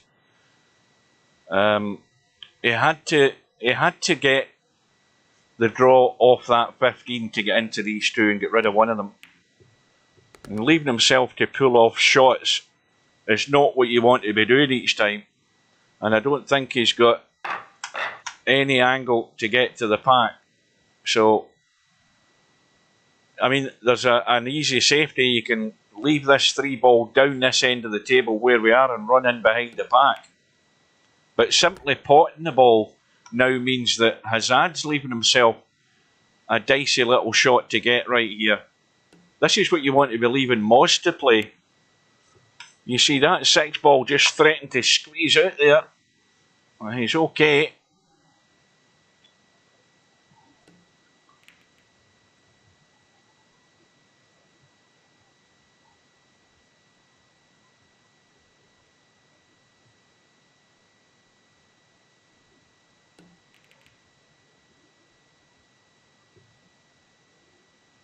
Ah, there's the very man. Now, good afternoon or good evening to Bedhead. Was you beginning to feel the pinch in that match last night, Bedhead, when Mr. Fox was putting his run together? Go on, admit it. Yeah, that's where you want to stick the cue ball, right in the head of the pack.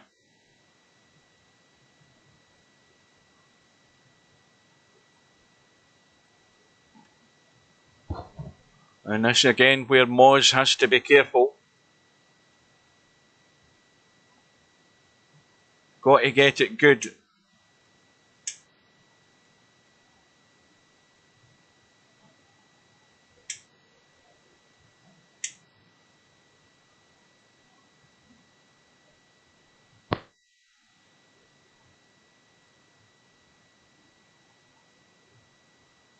So that's a point going. And a point going as well. So now we've got to be careful with the 3 fouls here.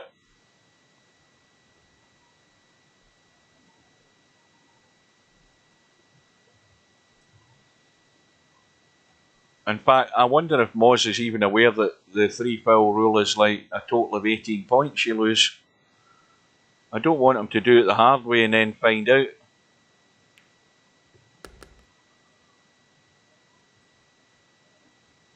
Aye, aye.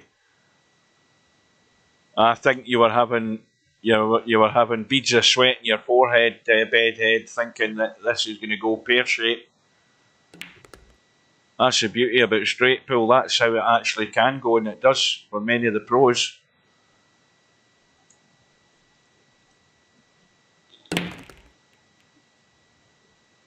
Well, that's Willie Thorne. The great Willie Thorne never wants you to go into a flat backpack, because that's where the cue ball can end up.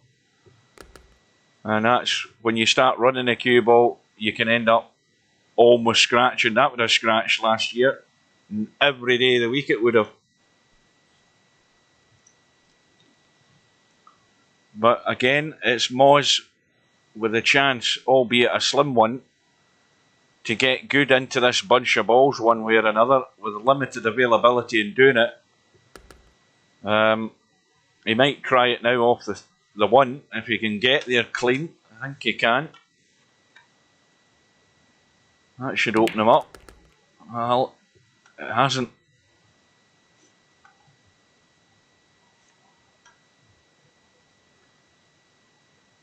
Yeah, it'd be interesting to hear Moz's opinion on straight pull.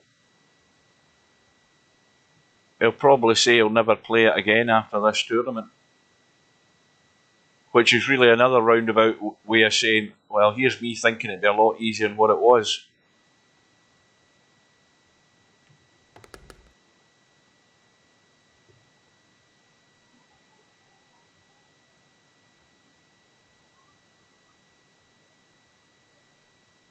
Well, the little chip along the rail, he's bound to hit something here. Right into the 10 ball.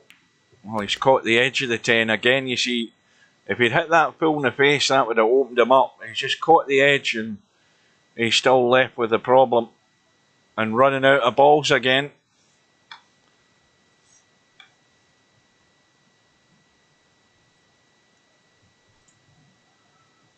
I'll be back in a second, guys.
I had to go and put the heating off. It was beginning to boil.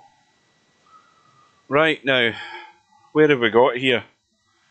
Well, obviously Moz has got his break ball. Run goes to 14. And he creeps ever closer. Might end up getting to 3 figures before HAZAD does, but he's got to dig out a pot here.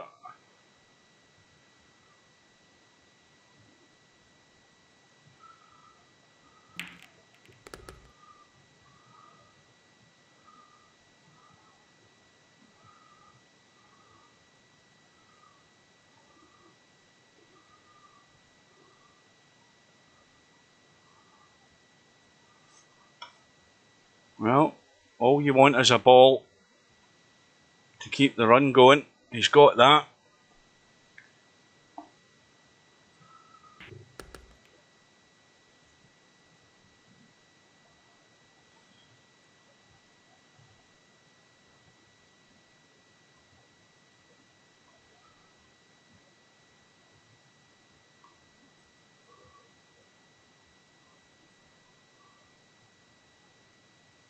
Yes, he's streaming on Twitch. The link was posted in the lobby. Well, there's a mistake. The run ends on 16. And he's left a shot for HAZAD to get to 100.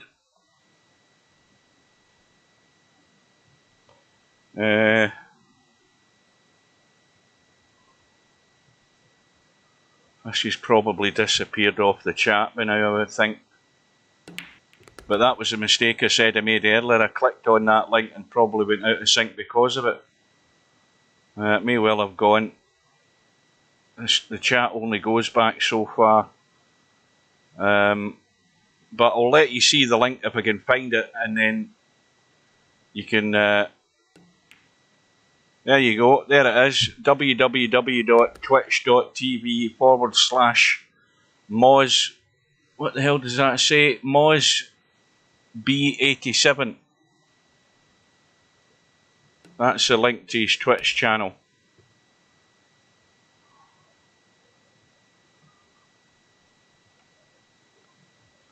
Meanwhile, HAZAD has got to 3 figures.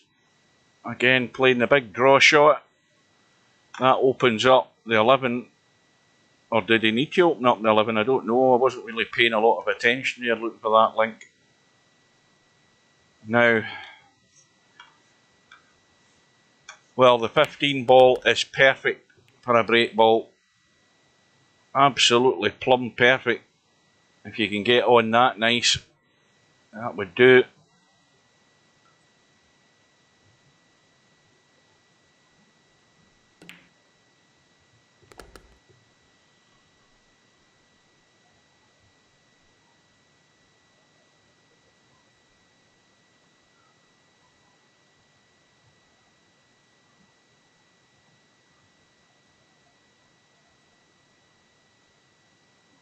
Is he rabbiting away on there? Is Duffman on there with him?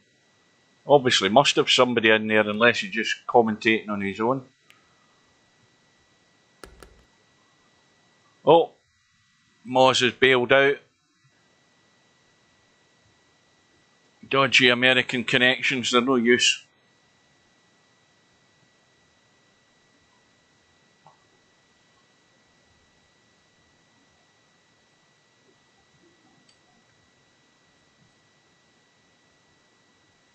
Yeah. Anybody has a chance, make sure you tell Moz to check his audio levels because they're garbage from what I could hear there. I don't think it was particularly bad just because it was through the internal browser. I just don't think that he's got his audio levels set right. He wants to up his mic volume a bit and then do a quick recording, little bit of chat, and then go and look at it and listen to it and see if it's any good. You want to do something like that before you go in a live stream. That's what I do when if I'm ever resetting XSplit Gamecast. I can just do a recording to the PC, do a bit of chat, and then listen to it and see how it sounds. And then you know that you're good to go live. If you don't do that prior to the setup, you end up with a recording or a stream that's all sort of pretty too quiet, if you know what I mean. Scotland won. Oh, the battle back, that's a good result. Now he's brought me good news, Nat Nicker. Good news, bad news, good news. It's always good to stuff the English. Send them homeward to think again.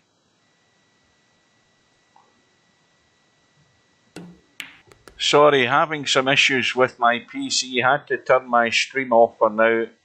I'll see how it goes. It's probably gone a lot bloody better. That's the one thing I would think.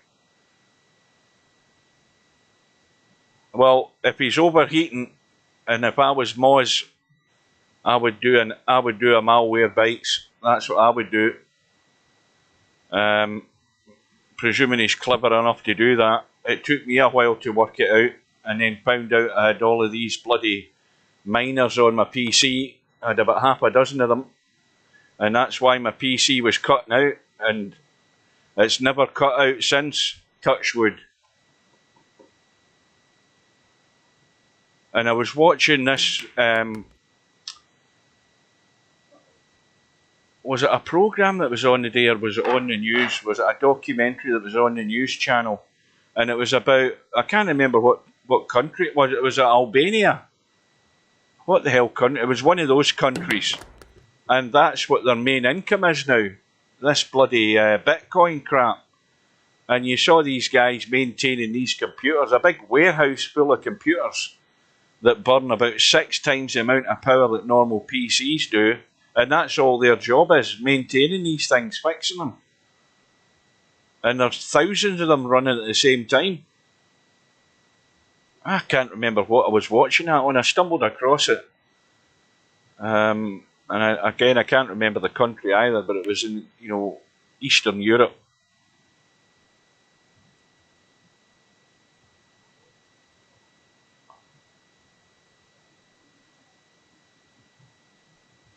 Well, it's getting a slim lead, but he's still in the lead. But HAZAD hasn't gone for distance there. He had a chance to skim that pack and get that cue ball nailed to the rail, top side. On that top rail, that is.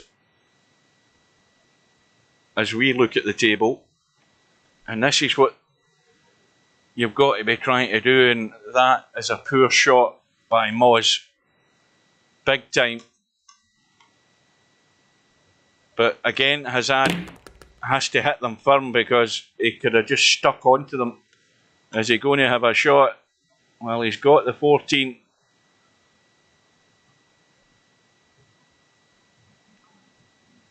Right, good afternoon, LS3. Thanks for watching. You can watch the end of it on YouTube.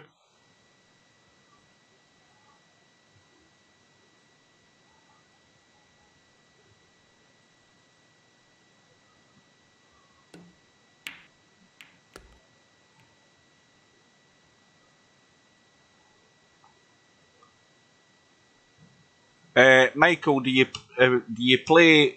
I don't know. Where are you from, Michael? Are you from the States or the UK?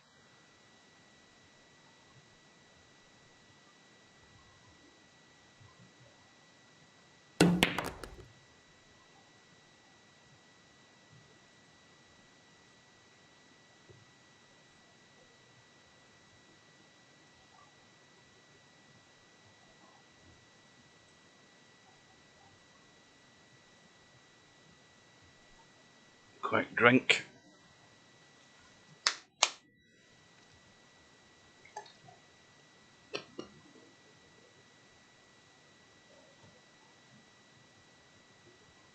He's dead straight in the 11, which is no good.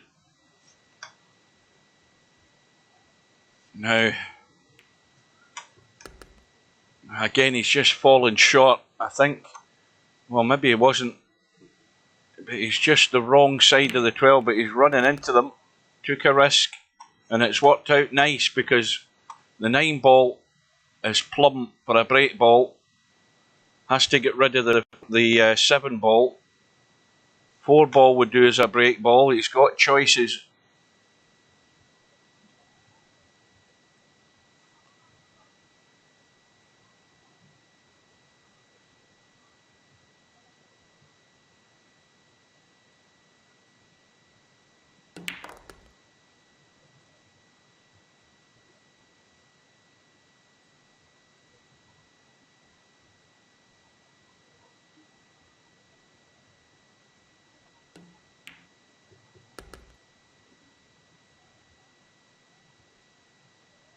Well, that's what I predicted, and that's what most of them will be like. I think we all know that by now. It's pretty much going to be stop-start, and it's just who makes the most of what they get. But when you have a match like that, it's so important to take what you can get and then run for cover and leave your opponent nothing. That's probably the most important thing about it. You don't want to be taking risks when you've got a little run together and then just allow your opponent just to, clear the deficit. You just want to keep it all tight and take what's there and then run and hide. That would be my ploy. Now, has he got a shot here? I don't think he's got much on here at all. This is extremely tight. But I think he tried to nail it to the 4. Possibly. I'll give him the benefit of the doubt there. But he hasn't really stuck it to the 4. So HAZAD on 117. We are an hour and 3/4 into this match. And Moz has fallen asleep.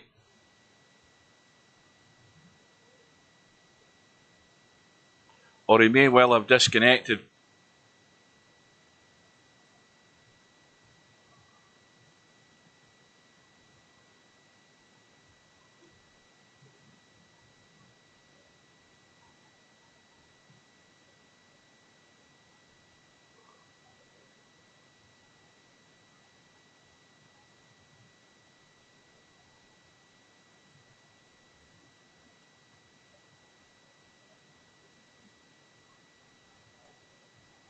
There we go. He's gone again.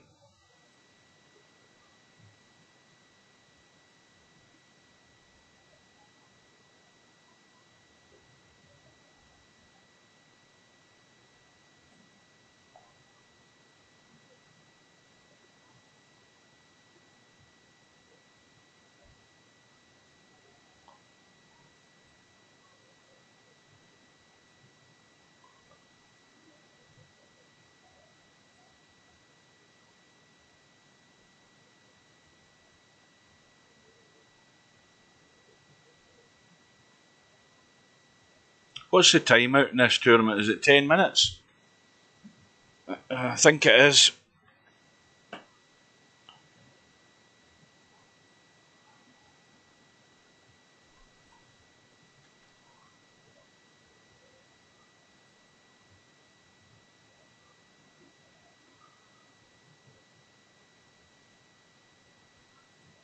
Bedhead says, I don't see the need for big breaks, but maybe bigger than we've seen in this match. Well, I thought that was the whole idea of Steve's incentive for the high runs last year, was just to give some encouragement for people to go as high as they could and give them a better opportunity to go as high as they could. This setup isn't about that, the way it is now. And Moz is back in the house with a shot in the 4-ball.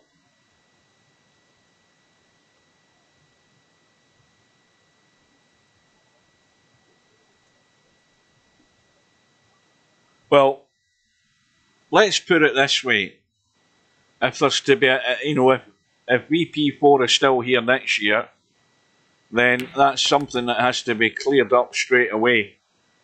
Is that the tournament settings are as what they're going to be and what they should be, and they stay that way.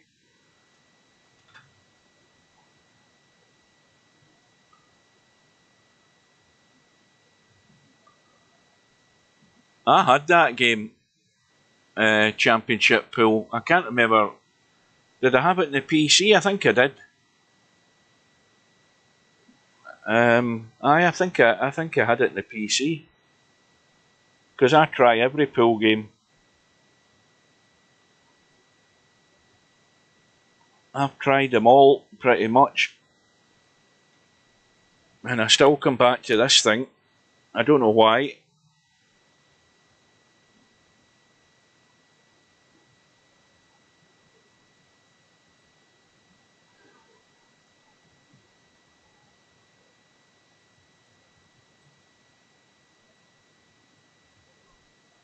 What's he saying there? See, Moz quite clearly is on the run, because now he's running. He's running and hiding in Nashville now. Well, good afternoon to Mark. He's finally come in from his afternoon nap of about 4 hours. Well, there's the break ball. Moz 19 behind. Bonus ball in the break, and lots of points available.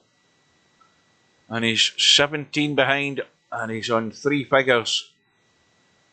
Now, is he going to get a contribution here that's going to take him into the lead for the first time in a match?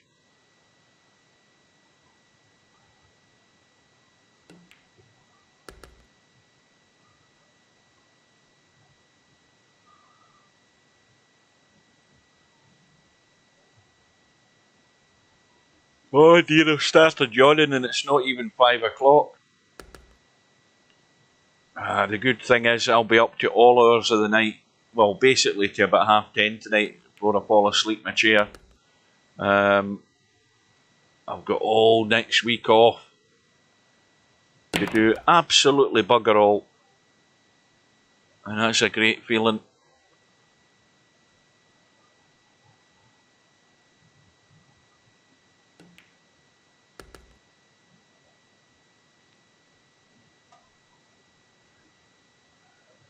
Yeah, the thing about, I mean, when I started playing Virtual Pool 3, not that I'd tried that many pool games before. When I'll correct myself there. When I tried Virtual Pool, because Virtual Pool 3 wasn't the first Virtual Pool series game that I got. I've had them all, even from Virtual Snooker.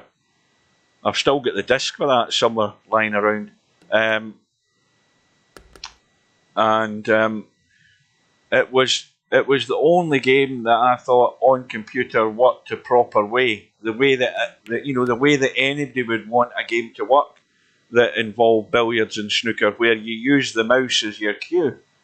It seemed to me the most logical way to adapt a game to be as user friendly, and Virtual Pool was the only one that did that. Everything else I had tried was all power bar bullshit, and everybody will tell you that. I mean, it's the monotony of setting up a shot, setting the power bar, hitting the shot. The monotony of it was so frustrating. Jimmy White's snooker was good, but it had that monotony about it that things took far too long to get done.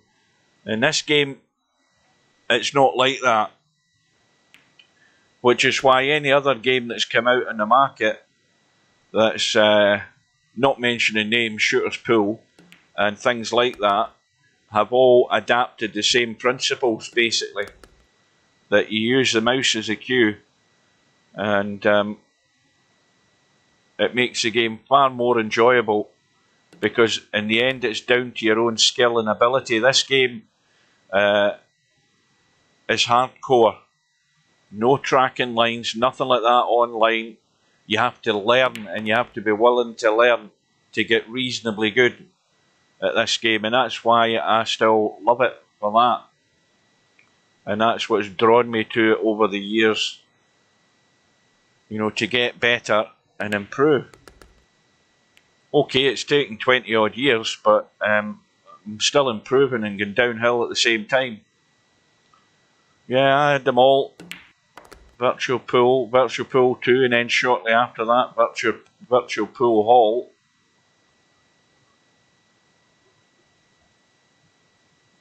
And then Virtual Pool 3.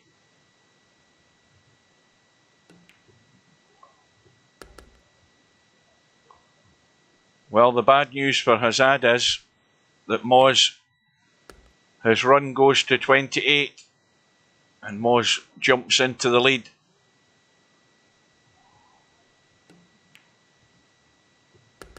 I probably forgot it, and then when he asked me to look at the tournament, I said, everything looks okay. Bear in mind the pockets were normal at that time, I think.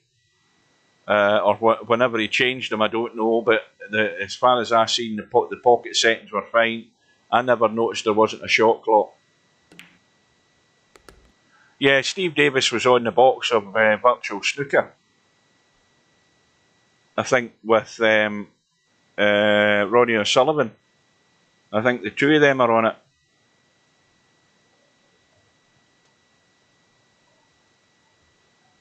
I've got the stuff. Pretty certain I've still got the CD in the jewel case, but for the life of me I can't remember where that is in the house. Well, Moz's run ends on 30, but he now has a lead. The 8 ball is ideal as a break shot, and HAZAD has got an opportunity to get on the 8, but he's probably not going to end up very close in the 8 ball. And this is see, he wants to be dragging off this and stunning this. What you want to do with this is stun that and jab it out into the table. But he hasn't gone far enough, I don't think, has he? Oh, he's got a little bit of an angle. Needed a wee bit more than that, because again he's going to have to force this and get away from the pack, and that's why he's missed the 8. And what's more, he's given away points. He needed a bit of a better angle on that 8 ball.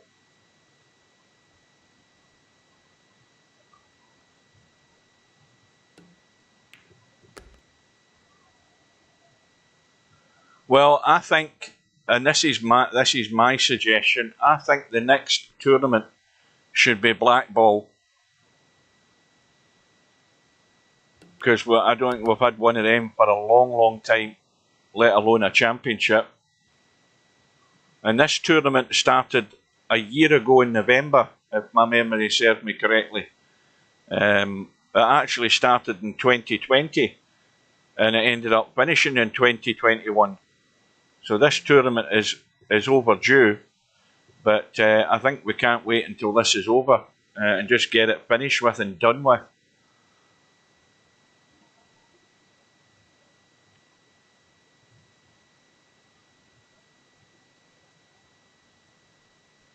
And Cowboy is overdue as well. I think it's well over a year since we had a Cowboy one. The next one should be in the 10-foot table, I hasten to add, not the 9-foot.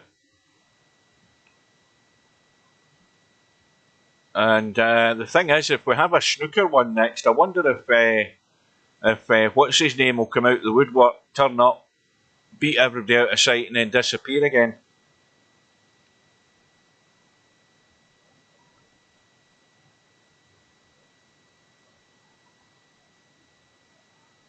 Well, he's nominating the 9-ball, up and down, big target, and he's ended up in nothing.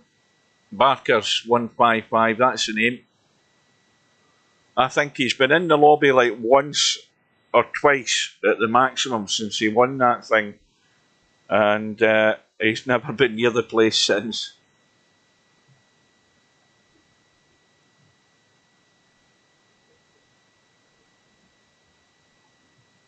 But what it means is HAZAD's contribution is only 2, and he's now still trailing. What crazy things is he looking at here? Is he calling the 4-ball? I think he's calling the 4. He's looking to kick the 11 and call the 4. It's dead set, so he's got to get the line. And the line is perfect. That's well spotted.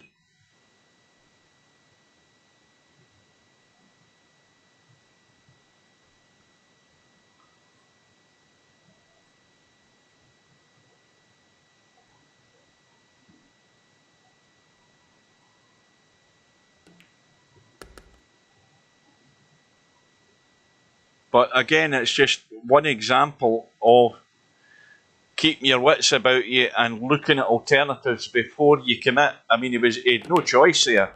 So he had to look at how he was going to get a shot, not only that it would be safe, and then the 4 balls caught his eye.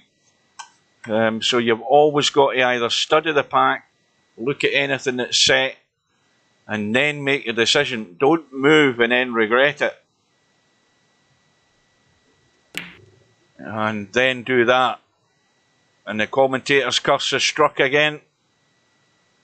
It works without fail. It's unbelievable. You've all witnessed it. None more so than when I went into MC Clarkey's game with Tommy. And MC Clarkey was 140 odd to 70 odd in front. And I got a PM from Matt, and he said he was starting to play shit as soon as I arrived, and I left. And then when I got up in the morning, they'd lost 200 points to 177, I think it was. So I jinxed them well and truly. Was it the Wednesday night? The Celtic Rangers game was on, so I was watching that. There was no way I was streaming and missing the football.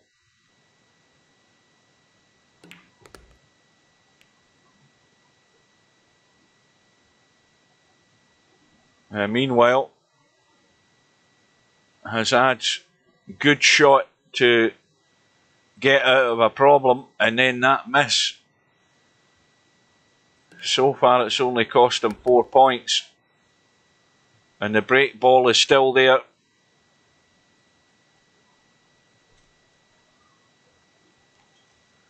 I still tell you, you guys, that the best player I've seen in virtual pool playing snooker was Matt Magic. He was the best. Technically, he was the best player because he played it like it was played in real life. Even, you know, Glenn was a good player, or Dizzle, or whatever, because that's who I think Dizzle was anyway, and Franco. But even though Glenn was a good player, he technically didn't play snooker anywhere near as good as how Matt Magic played. The only thing with Matt Magic is he never played an awful lot. But having watched snooker for a lot of years, I know when somebody not only knows what they're doing, but is getting into the right spot each time and breaking like a professional player, nudging out reds, and doing everything right. You know, he was the best player I've ever seen playing snooker. You can talk about Apollon and all and him, but technically the best player I saw was Matt Magic, without a shadow of a doubt. Until he bumped into me in a Sunday night snooker, and then he went off in a huff because I wouldn't do things the way he thought I was going to do it, and I tied him up, and he quit on me and ran out. But you have to do things like that when you're against people that are far too strong. You have to tie it up and make it difficult for them and frustrate them, and that's what I did. But yes, he was by far the best player. But there's not many as around saw him play. That's the thing. You've only got my word on it, but there are people that did see him.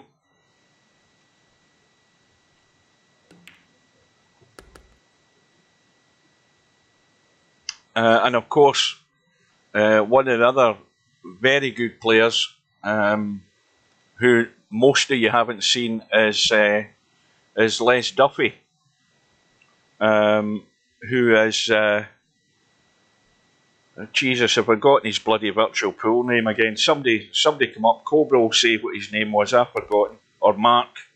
But Les was from England, and he moved over to the States, and he plays regular pool. And he's somebody that's got a 147 in real life in snooker, and he's an excellent player. Of course, he doesn't have any time to play virtual pool. You never see him now. But he's a high-class player.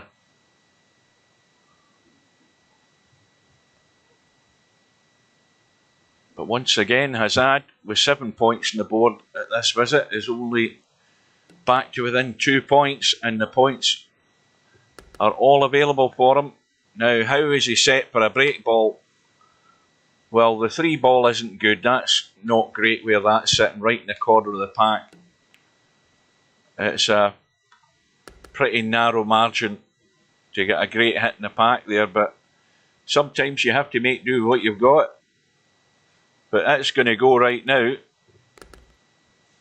And the 9 ball is very adjacent to the pack. Again, it makes it a pretty narrow window to get good in that 9 ball. It could be the 7. The 6 is not great. So that remains. That's who it is. And you see, you have to be as old as Larry and around as long enough as Larry to know who I'm talking about. Thanks, Larry. I knew somebody would come up with it. Yeah, cue ball 70. But he's a very good player.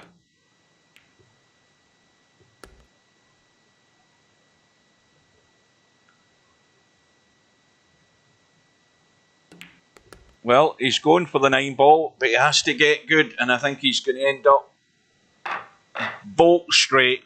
I mean, there's the worst place you want to finish. Now, it could be really greedy and ambitious and try pinching a slight angle to run right into the knuckle and come around the corner, but that would be a bit desperate to be trying that. But you can pinch a little angle, but these shots can go wrong badly very quickly if you try and pinch into the jaw. I think he did the right thing in the end. Now, again, it should be a little skim off that 12 ball and go for distance. And that's not a great safety because Moz can do exactly that.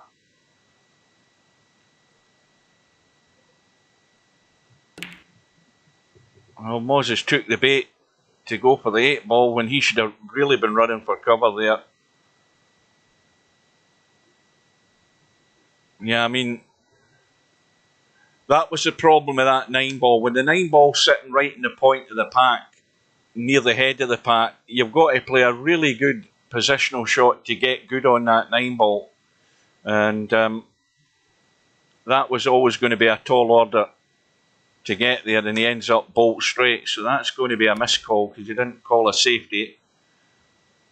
No harm done. And again, you can tell Moz isn't listening to the stream because he's not doing anything he should be doing. He should be running for cover. I mean, that 8 ball is a good bait ball. Get right down onto the bottom rail. Well, again, he's not there, but he's looking for a wee bit more distance. Now, what have we got in this pack that might be set? What about that 5 and 10 ball and banging the 8 ball onto the 6 and chipping the 5 and been really aggressive? Well, that's taken away anything as a blocker. So now if you look at the 6 and look at the 5 and look at the 10, that is pretty much dead set. It isn't now.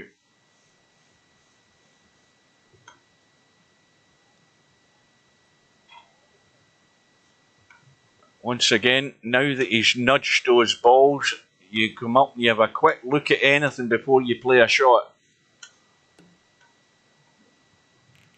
And as soon as your opponent's played a shot and before you play, again you have another look at the pack.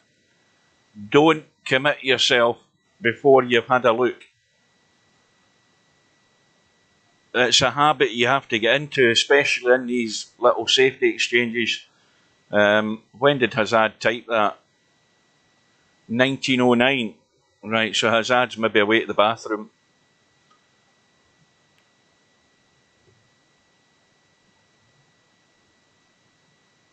Yeah, there might be a little delay while he takes care of business. But again, it's a thing that you just have to be in the habit. It should be autopilot, basically, for anybody who's played any game, and particularly when you start playing this game, is don't commit until you've looked at everything in the clusters. And before you commit, make sure that when you hit that ball, that you're not going to bring something into play, especially if you're going for distance. And I think HAZAD is taking the bait here. He's going for it. Well, he's got 2 balls to choose from to keep himself at the table, but very rapidly he's not going to have much else from this because neither of these balls are any good to get to the pack. So it's the usual thing, take what's there and run and hide and don't give anything away. Now with this 7 ball, it's not great for getting into the bunch, so you could pot it, but you could also call safety, stun it up the table and nail the cue ball to the pack.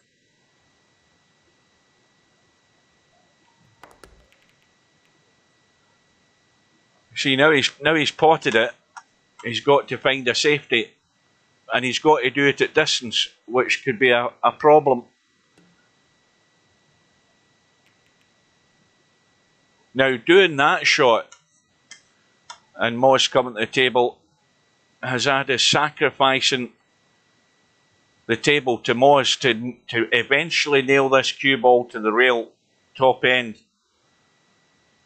So if he can find the way to shot, again he's way short on his pace, Moz. That should be, either right down in the corner or on the rail, and he hasn't found it. And the distance is there, but it's not long enough. The further away from the pack, the more difficult it is to play the right shot and get the right touch. Keep saying it's like a broken record. I'm surprised how many people don't listen. Well, that's as safe a spot as anywhere. It's only a point and no damage done, I don't think. I don't think he can get to the 14. But he can certainly get to whatever it was he potted there, the one, which I didn't even have time to have a look at. He'd made his mind up. And he might try nudging in here with some spin. And that's improved the situation. And now it's back to getting rid of the deficit and getting back into the lead. So this match is now 2 hours and 13 minutes old.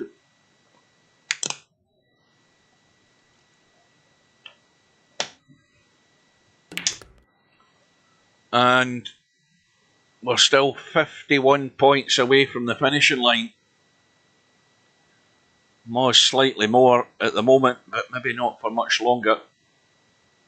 So a reminder that at the moment on the bracket, there are no more matches today, and the match that is, or it might be more than one match. Let's have a quick look at that in a minute before I forget, because we've not really got an ideal break ball. The 6 ball would do, the 12 ball at a push, but they're not ideal. You've got to find the spot. Now, what page am I on here? Because the deadline for this round is tonight, I believe. Yeah, this is February the 5th. So, we've got Potman and Vince Says outstanding. Vince Says, in case you haven't heard, I spoke to him earlier today. Vince Says had no communication from Potman, no response to get their match set. The deadline is tonight in just under 2 hours' time at 9 PM GMT. It's 7:15 at the moment, and that match will forfeit Potman. I think all the other first round matches are gone, including the ones that have, obviously the ones that got a bye, they don't count. But Potman and Vince Says are the only ones that are outstanding. And presuming that Vince Says goes through, then we've got a big guns battle in round 2 between Vince Says and Bedhead. So there's that to look forward to. I think there's a match tomorrow night. Was it Woody, I think? Yes, Sergaresh is playing Woody tomorrow night at 8 PM. And that's it. So there's not a lot happening on the bracket. Good evening, good afternoon to One Pocket Slim. Moz goes back into the lead, and again, not getting good on the break ball and these narrow pockets. And after getting rid of the deficit, getting in the lead, he's giving it away again. But it's what Semi-Pro said earlier, and what I've been saying all the way through the tournament is the vast majority of matches are generally going to be bits and pieces. So you have to be patient watching this sort of stuff, because that's the way it's going to be for many of the matches until the field begins to thin out. The contributions are going to get monotonous, to say the least. Are they still developing VP? Oh, VP's getting regularly updated, fixing the odd bug and various things.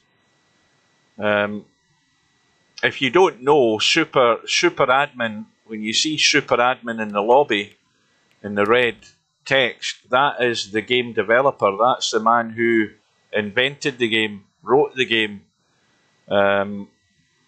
Steve Chaplin, he's the main man, and I think he's working on it pretty much constantly, doing things. And just last week there, he added another rules version to rotation, which I think we've had one tournament. I don't know how many was in it, but there is another extra game. Well, that's one thing this game's got. It's got more games available than any other pool or billiard simulation online. there's bound to be a game that you'll find that you'll like. The thing about VP4 Online is that it's a very niche market for the type of game you might like. So if you like to play on the UK pub table, you'll struggle to find a lot of people that play on it in any sort of regular basis.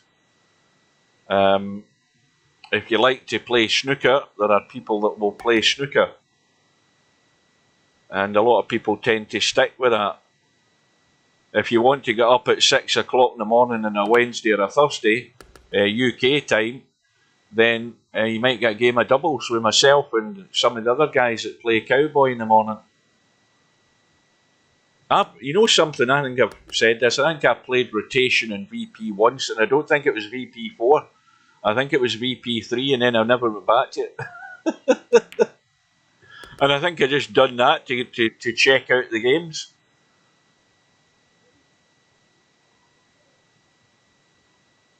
Well, I think the basis of Filipino is the same.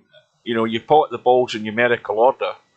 The only difference is that if you're snookered and you play a kick shot, you don't need to hit a rail.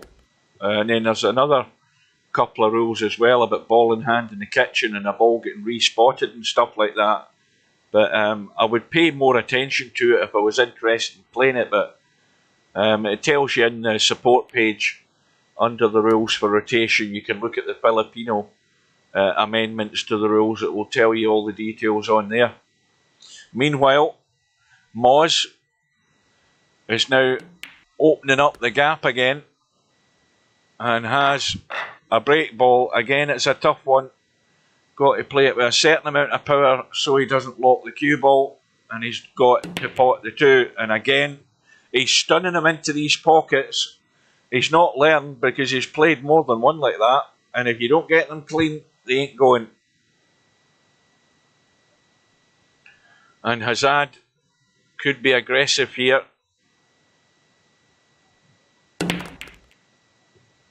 He has been. And, well, he's got one choice of shot, I think, and it's the 3 ball. I don't think he's got much out. Oh, the 11 will go, although he's got half a pocket to go at. And the 3 ball's one of those sort of dodgy little cut shots. Well, that's not really improved a great deal. I don't know whether he can see the 7 to cut it. I think he can. I think he can get to the 7.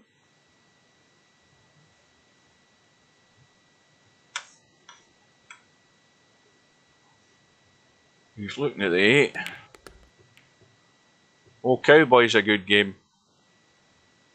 The Cowboy's a game where if you play it long enough, it allows you to learn how to use the spin on the cue ball before you make the step up to start thinking you're good enough to play 3 cushion. That is.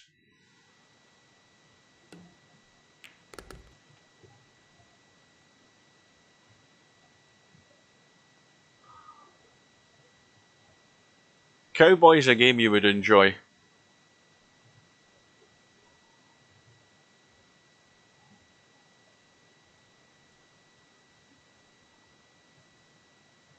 There's a couple of videos on my YouTube channel. I think they're under a playlist. I might be wrong. Of the Cowboy VP4 Championship that we did, where I was doing commentary and that, and I'm pretty certain I explained the procedure and the sequence in Cowboy. There's basically 3 different phases in Cowboy. That's the one thing about the game is starts off, and plus the way that we play it is the more difficult way, where you have to pot a ball, but the next ball has to be a carom or a billiard shot, and then the next ball after that has to be a pot, so it makes it more challenging. That's throwing you in at the deep end if you start playing Cowboy that way. That's a good game. Meanwhile, HAZAD back at the table. The run is 10. He's got a break shot. He's in good shape here. But he's also got a second option for a break shot. So he has to be working around either or here to be able to get on that last ball. And he's not good on the 3 ball for starters. So now he's committed. The 15's tight to the pack, so he's getting rid of it. But he wants to be getting somewhere near this 3 ball to get rid of that. And that will do.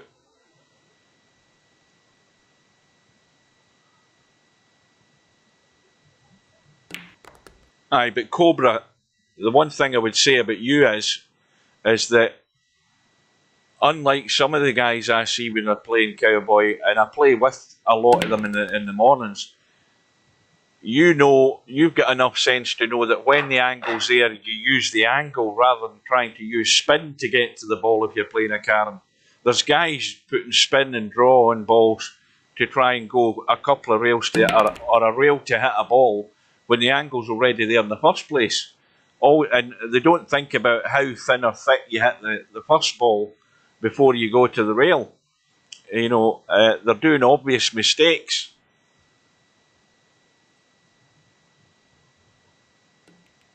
And of course, the thing about Cowboy is that when you're playing alternate Cowboy, which, as I say, is a pot then a carom, you've got to be thinking about not only the pot that you make first of all, you've got to remember where it's going to spot, so you've got to remember what end of the table you're at and where that ball's going to spot.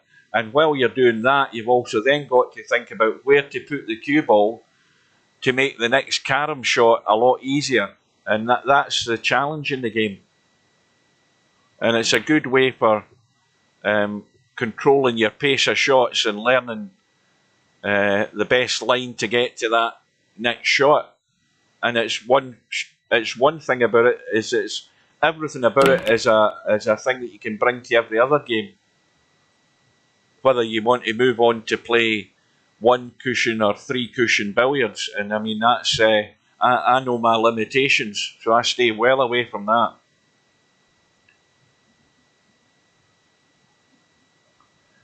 Blind Hogs, I think I've played. I think we lost the last match we played, but I think we won about 4 or 5 Cowboy doubles in a row. I've got him thinking about a bit more about what he's doing, because when I first started playing and he was playing, he wasn't thinking about what he was doing, and he certainly does a lot more of that now.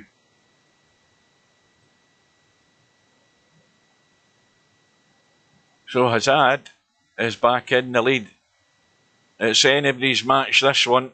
It might end up in the toss of a coin. Well, I think the only good thing is that we don't do that. We don't play Cowboy on Discord, because I'd be roasting people, especially my partner, where they don't listen to me.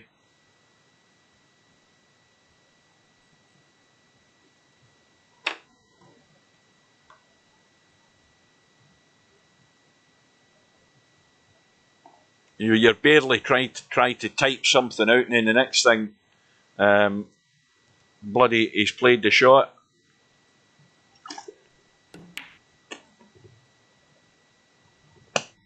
Well, if you look at my Cowboy matches, I've played Tam. I think when I play Cowboy and I'm playing single, it's mostly him I play, and I've had a lot of pastings off him.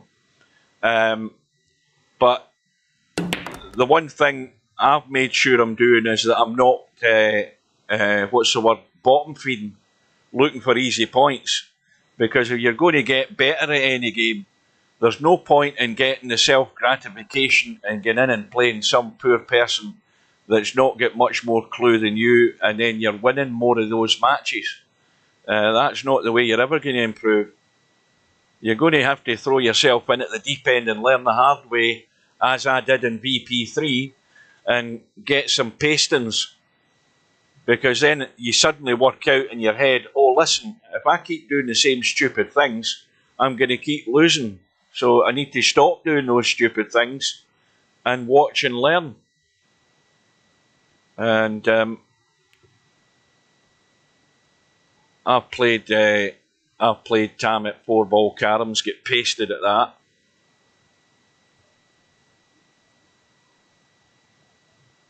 Got well beaten.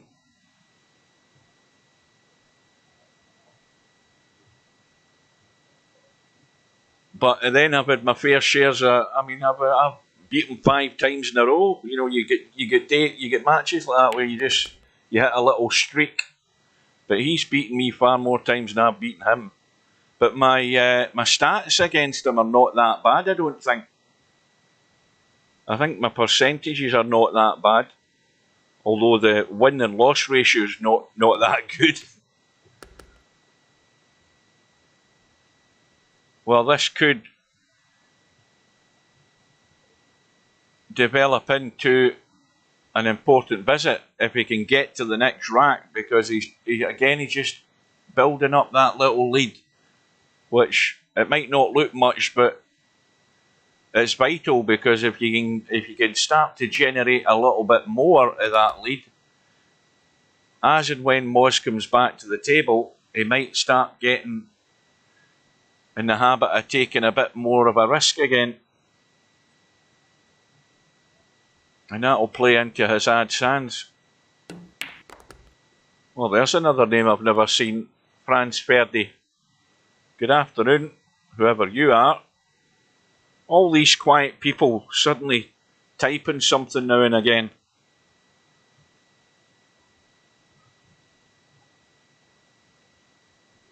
Slim's got them talking. Well, we have a ball in the pack, which is no good. Well, we've got 2 balls in the pack in actual fact. 4-ball, and the obvious break ball is there. But look where he's left the cue ball. Now this shot he's got here, he's got to get around and into the table if he's going to leave the 3 ball as a break shot, and this ain't it.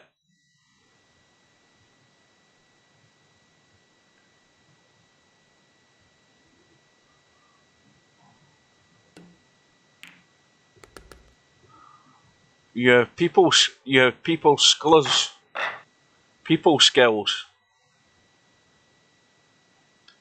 It's either that or he doesn't know when to shut up. I don't know what it is. We'll put it down to people skills.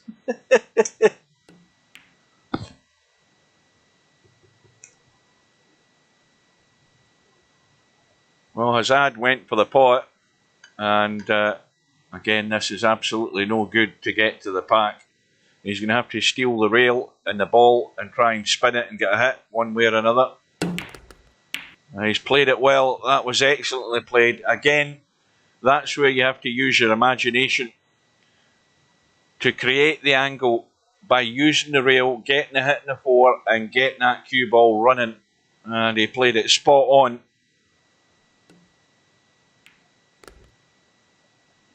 Well, it's another very small contribution from HAZAD, but he's still in it.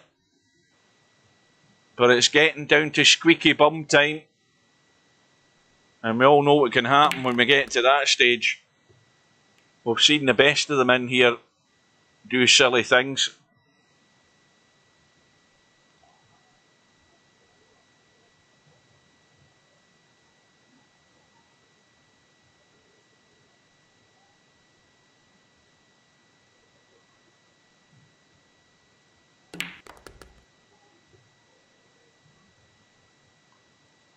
But this is a pretty nice set here. Just obviously the issue with the 5-ball, it could be left as a combo with the 5 and 10 or the 10 and 5. But apart from that though, the problem with doing that is unless that 10 ball stays there, you don't have a break ball, and you'd have to fall back really either on the 8 behind the pack or the 14 at a push. And he might, yeah, he's nudged the 10, and that's a good shot. because that's taking care of a problem. And now it's all down to these last remaining balls and getting final good shape in the 5. Or the 10, but it's going to be the 10 that's going. 5 balls down towards the corner of the pack, but it's still a good way to be hitting the balls on the corner to get them open.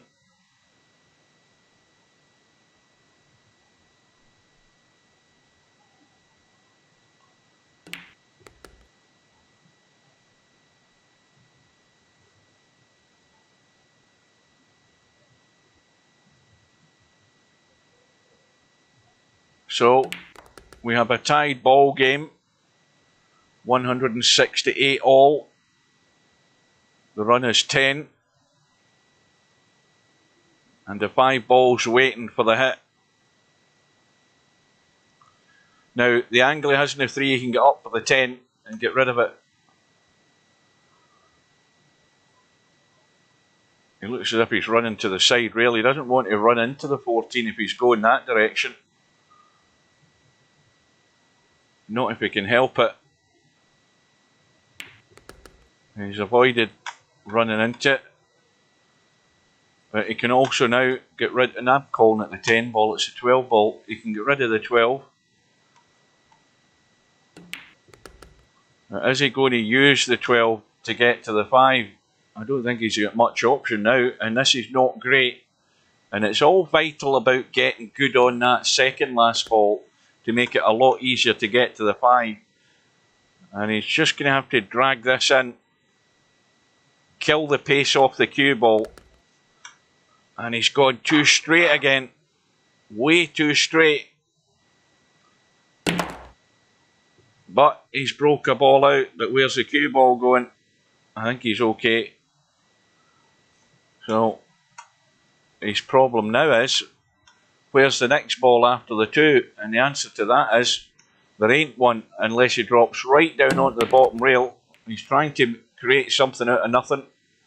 And as usually happens, it ends up with nothing other than a combo. One pocket is played by a select few people, but it's played on very tight. Not tight, very tight on a 10-foot table. I hasten to add that's not the general way it's played, but it's the way that Slim and Bedhead play it.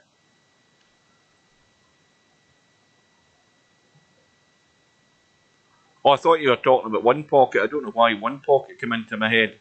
Yeah, this is narrow. And again, Moz has made the mistake. He's missed the 3 ball. And his lead is only 7. And I think he might have got away with it. Dare I say it. I don't think he's left anything on for HAZAD here. There's not a combo there. I think he can he get to that 1?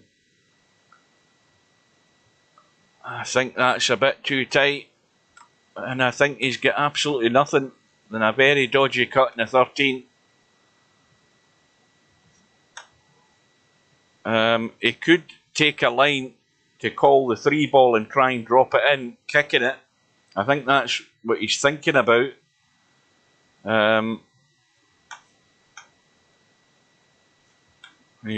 Then again, he might not be. He might be looking at the 13. Needs to watch the cue ball. That's a good shot. Under pressure.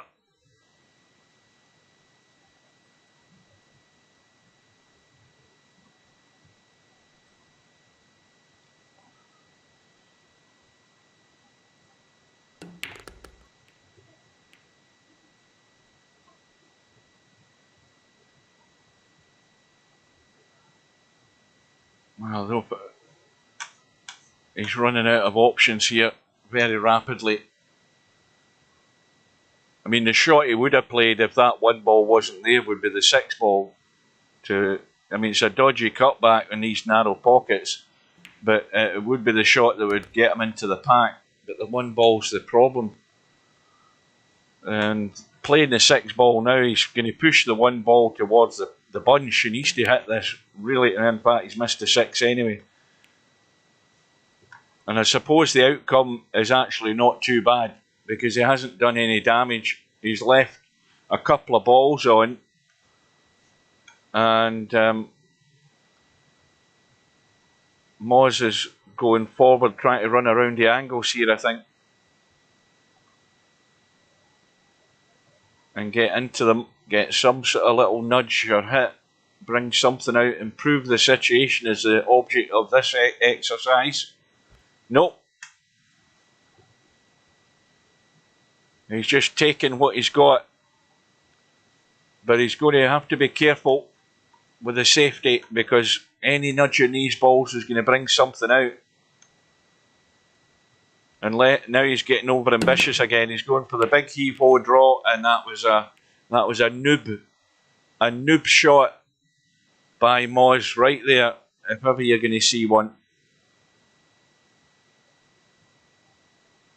That was not the shot to play. And what I talk about is, when you're in this situation and you've got that slender lead, you take what's there and you run for cover and leave your opponent nothing. And all he's done is sold out. So basic errors by Moz.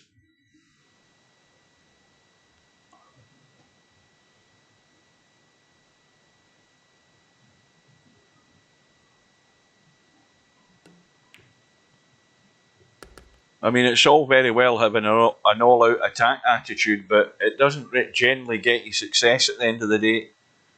Not in a game like this with these settings. It's a recipe for disaster.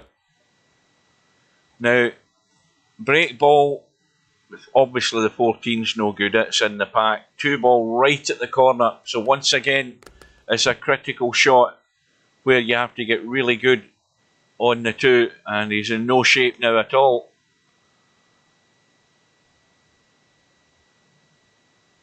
And we're level pegging again. It won't be much more unless HAZAD can dig out the 6. That's not a bad result, believe it or not. Because Moz is not going to get good shape in the 14 unless he forces this cue ball, because he wants to get rid of the 14 first. And again, he's trying to make something out of nothing.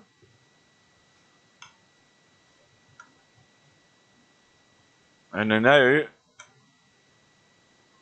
HAZAD looking to cut the 6, I think, and miss the 2.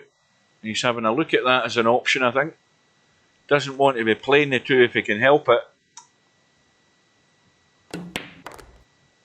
That's a good shot.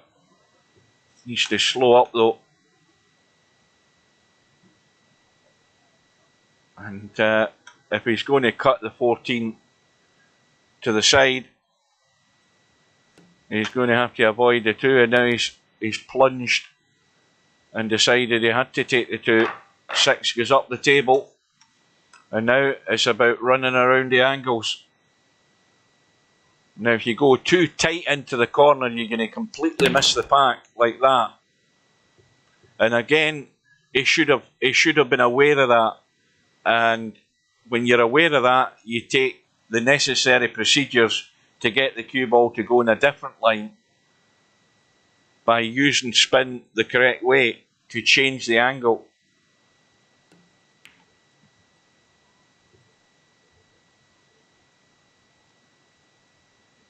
So all square, it's anybody's game, and who's going to make the break? Who's going to make the decisive shot to make the run in for victory in this match? We don't know.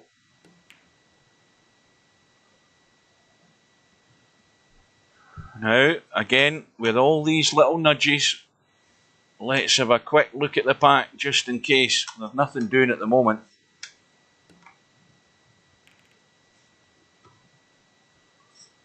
Well, push that 12 ball up the table, lock the cue ball, or go for distance.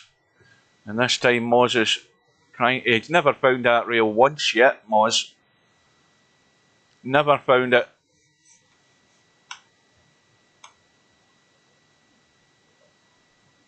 Well, I think HAZAD might be hoping for a scratch here, if he can get it.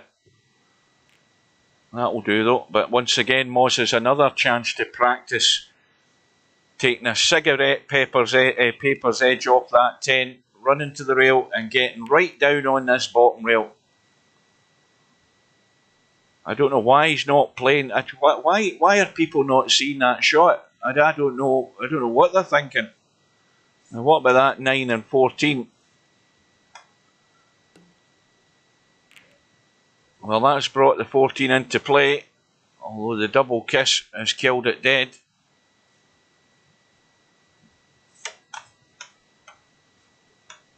Now again, I wouldn't even be thinking twice. I'd be just skimming that feather edge of the 9 and just brushing down into the corner.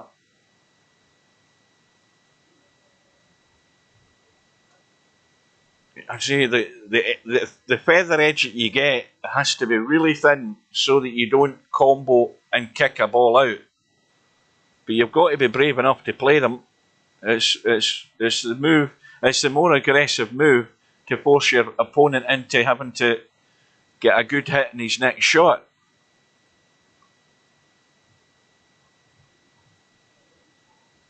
Now the double kiss would take the cue ball out of the table, but we'd have to hit it hard enough to get away up from that 13 ball, because I'm pretty certain that whoever sees the 13 from that top end will be aggressive enough to have a go at it. So the safe place is the top right hand corner. And now HAZAD's made the mistake. And if Moz is going to take this 14 on, he needs to watch the side pocket if he was going up table, because he's trying to then bring the cue ball back into the heart of the table so he can get good on the 13. So he looks as if he's playing it in the side.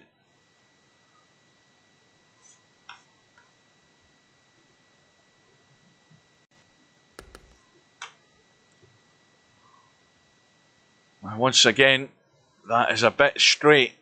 He's not going to an awful lot of momentum to do a lot of damage, I don't think. And that's what happens. You don't get a lot of kinetic energy, is that the word, into those balls. And he's ended up with nothing much.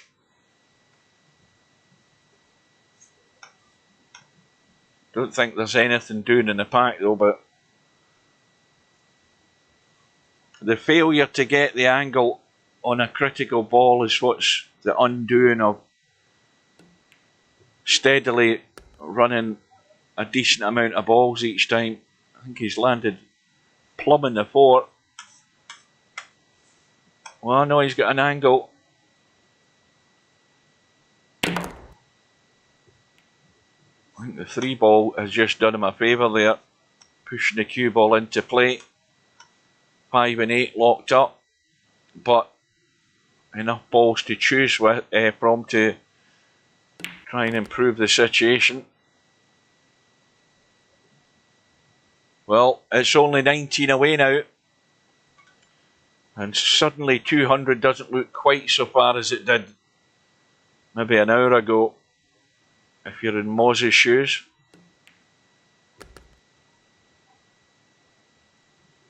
But we are 2 hours and 47 minutes into this one.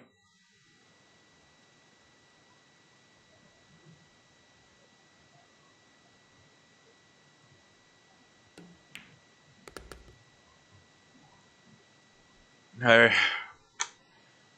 it's going to be the combo, because that's, well, there are 2 remaining problems. The combo's the first problem. The second one is where's the break ball? 3 ball again at the head of the pack. Now, that nudge by the 8 on the 5 has left, again, it's knocked it out, but it's very tight to the edge of the pack, the 5 ball.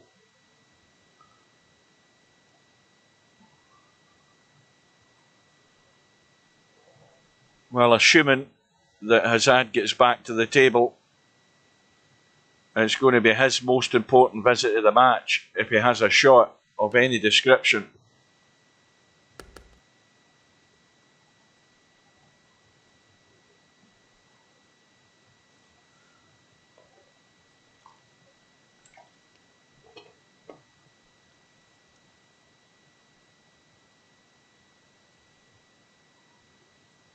Now, in the early stages of this match, HAZAD had a lead. Maybe it was, 30 odd? And it all began to just fritter away gradually because HAZAD's contributions dried up for a period of time, and it just kept Moz in it.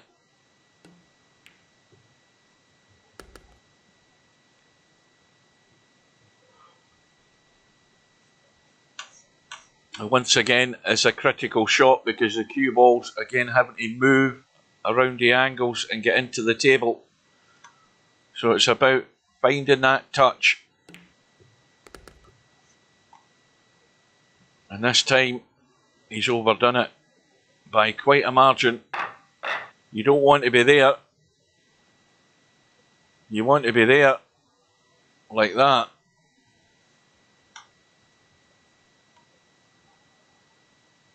Well, this is a big shot.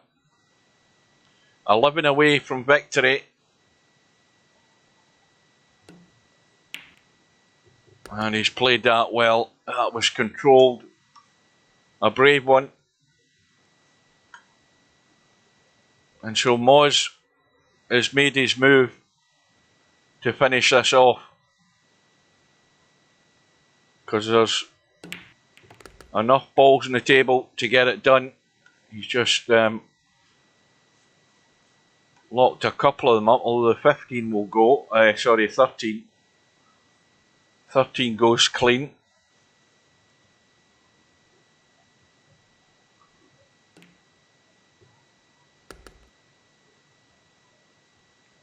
And he'll get rid of the 13 now, I would think. Nope, looking at the 12. I thought he'd have taken the 13. Seeing as he's on it.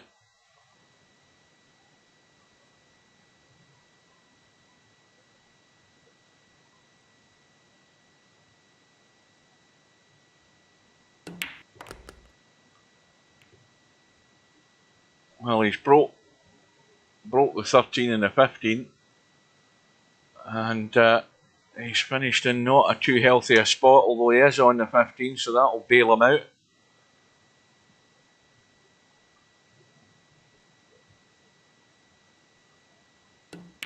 Now only 6 away.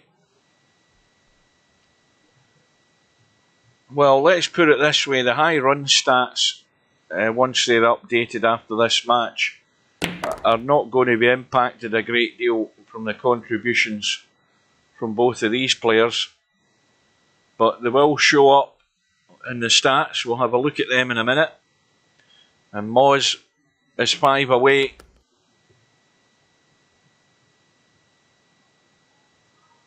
Five away and doesn't need to worry about the 2 and the 6 ball, although that might be a combo anyway into the corner.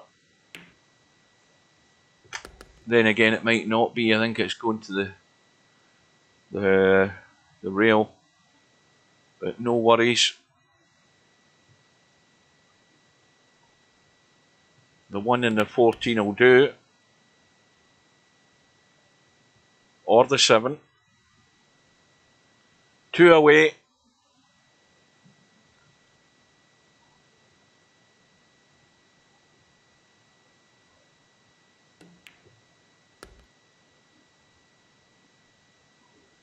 Well, it's going to be Moz to go through, but let's be honest, you could have went either way, as quite a few of the matches could.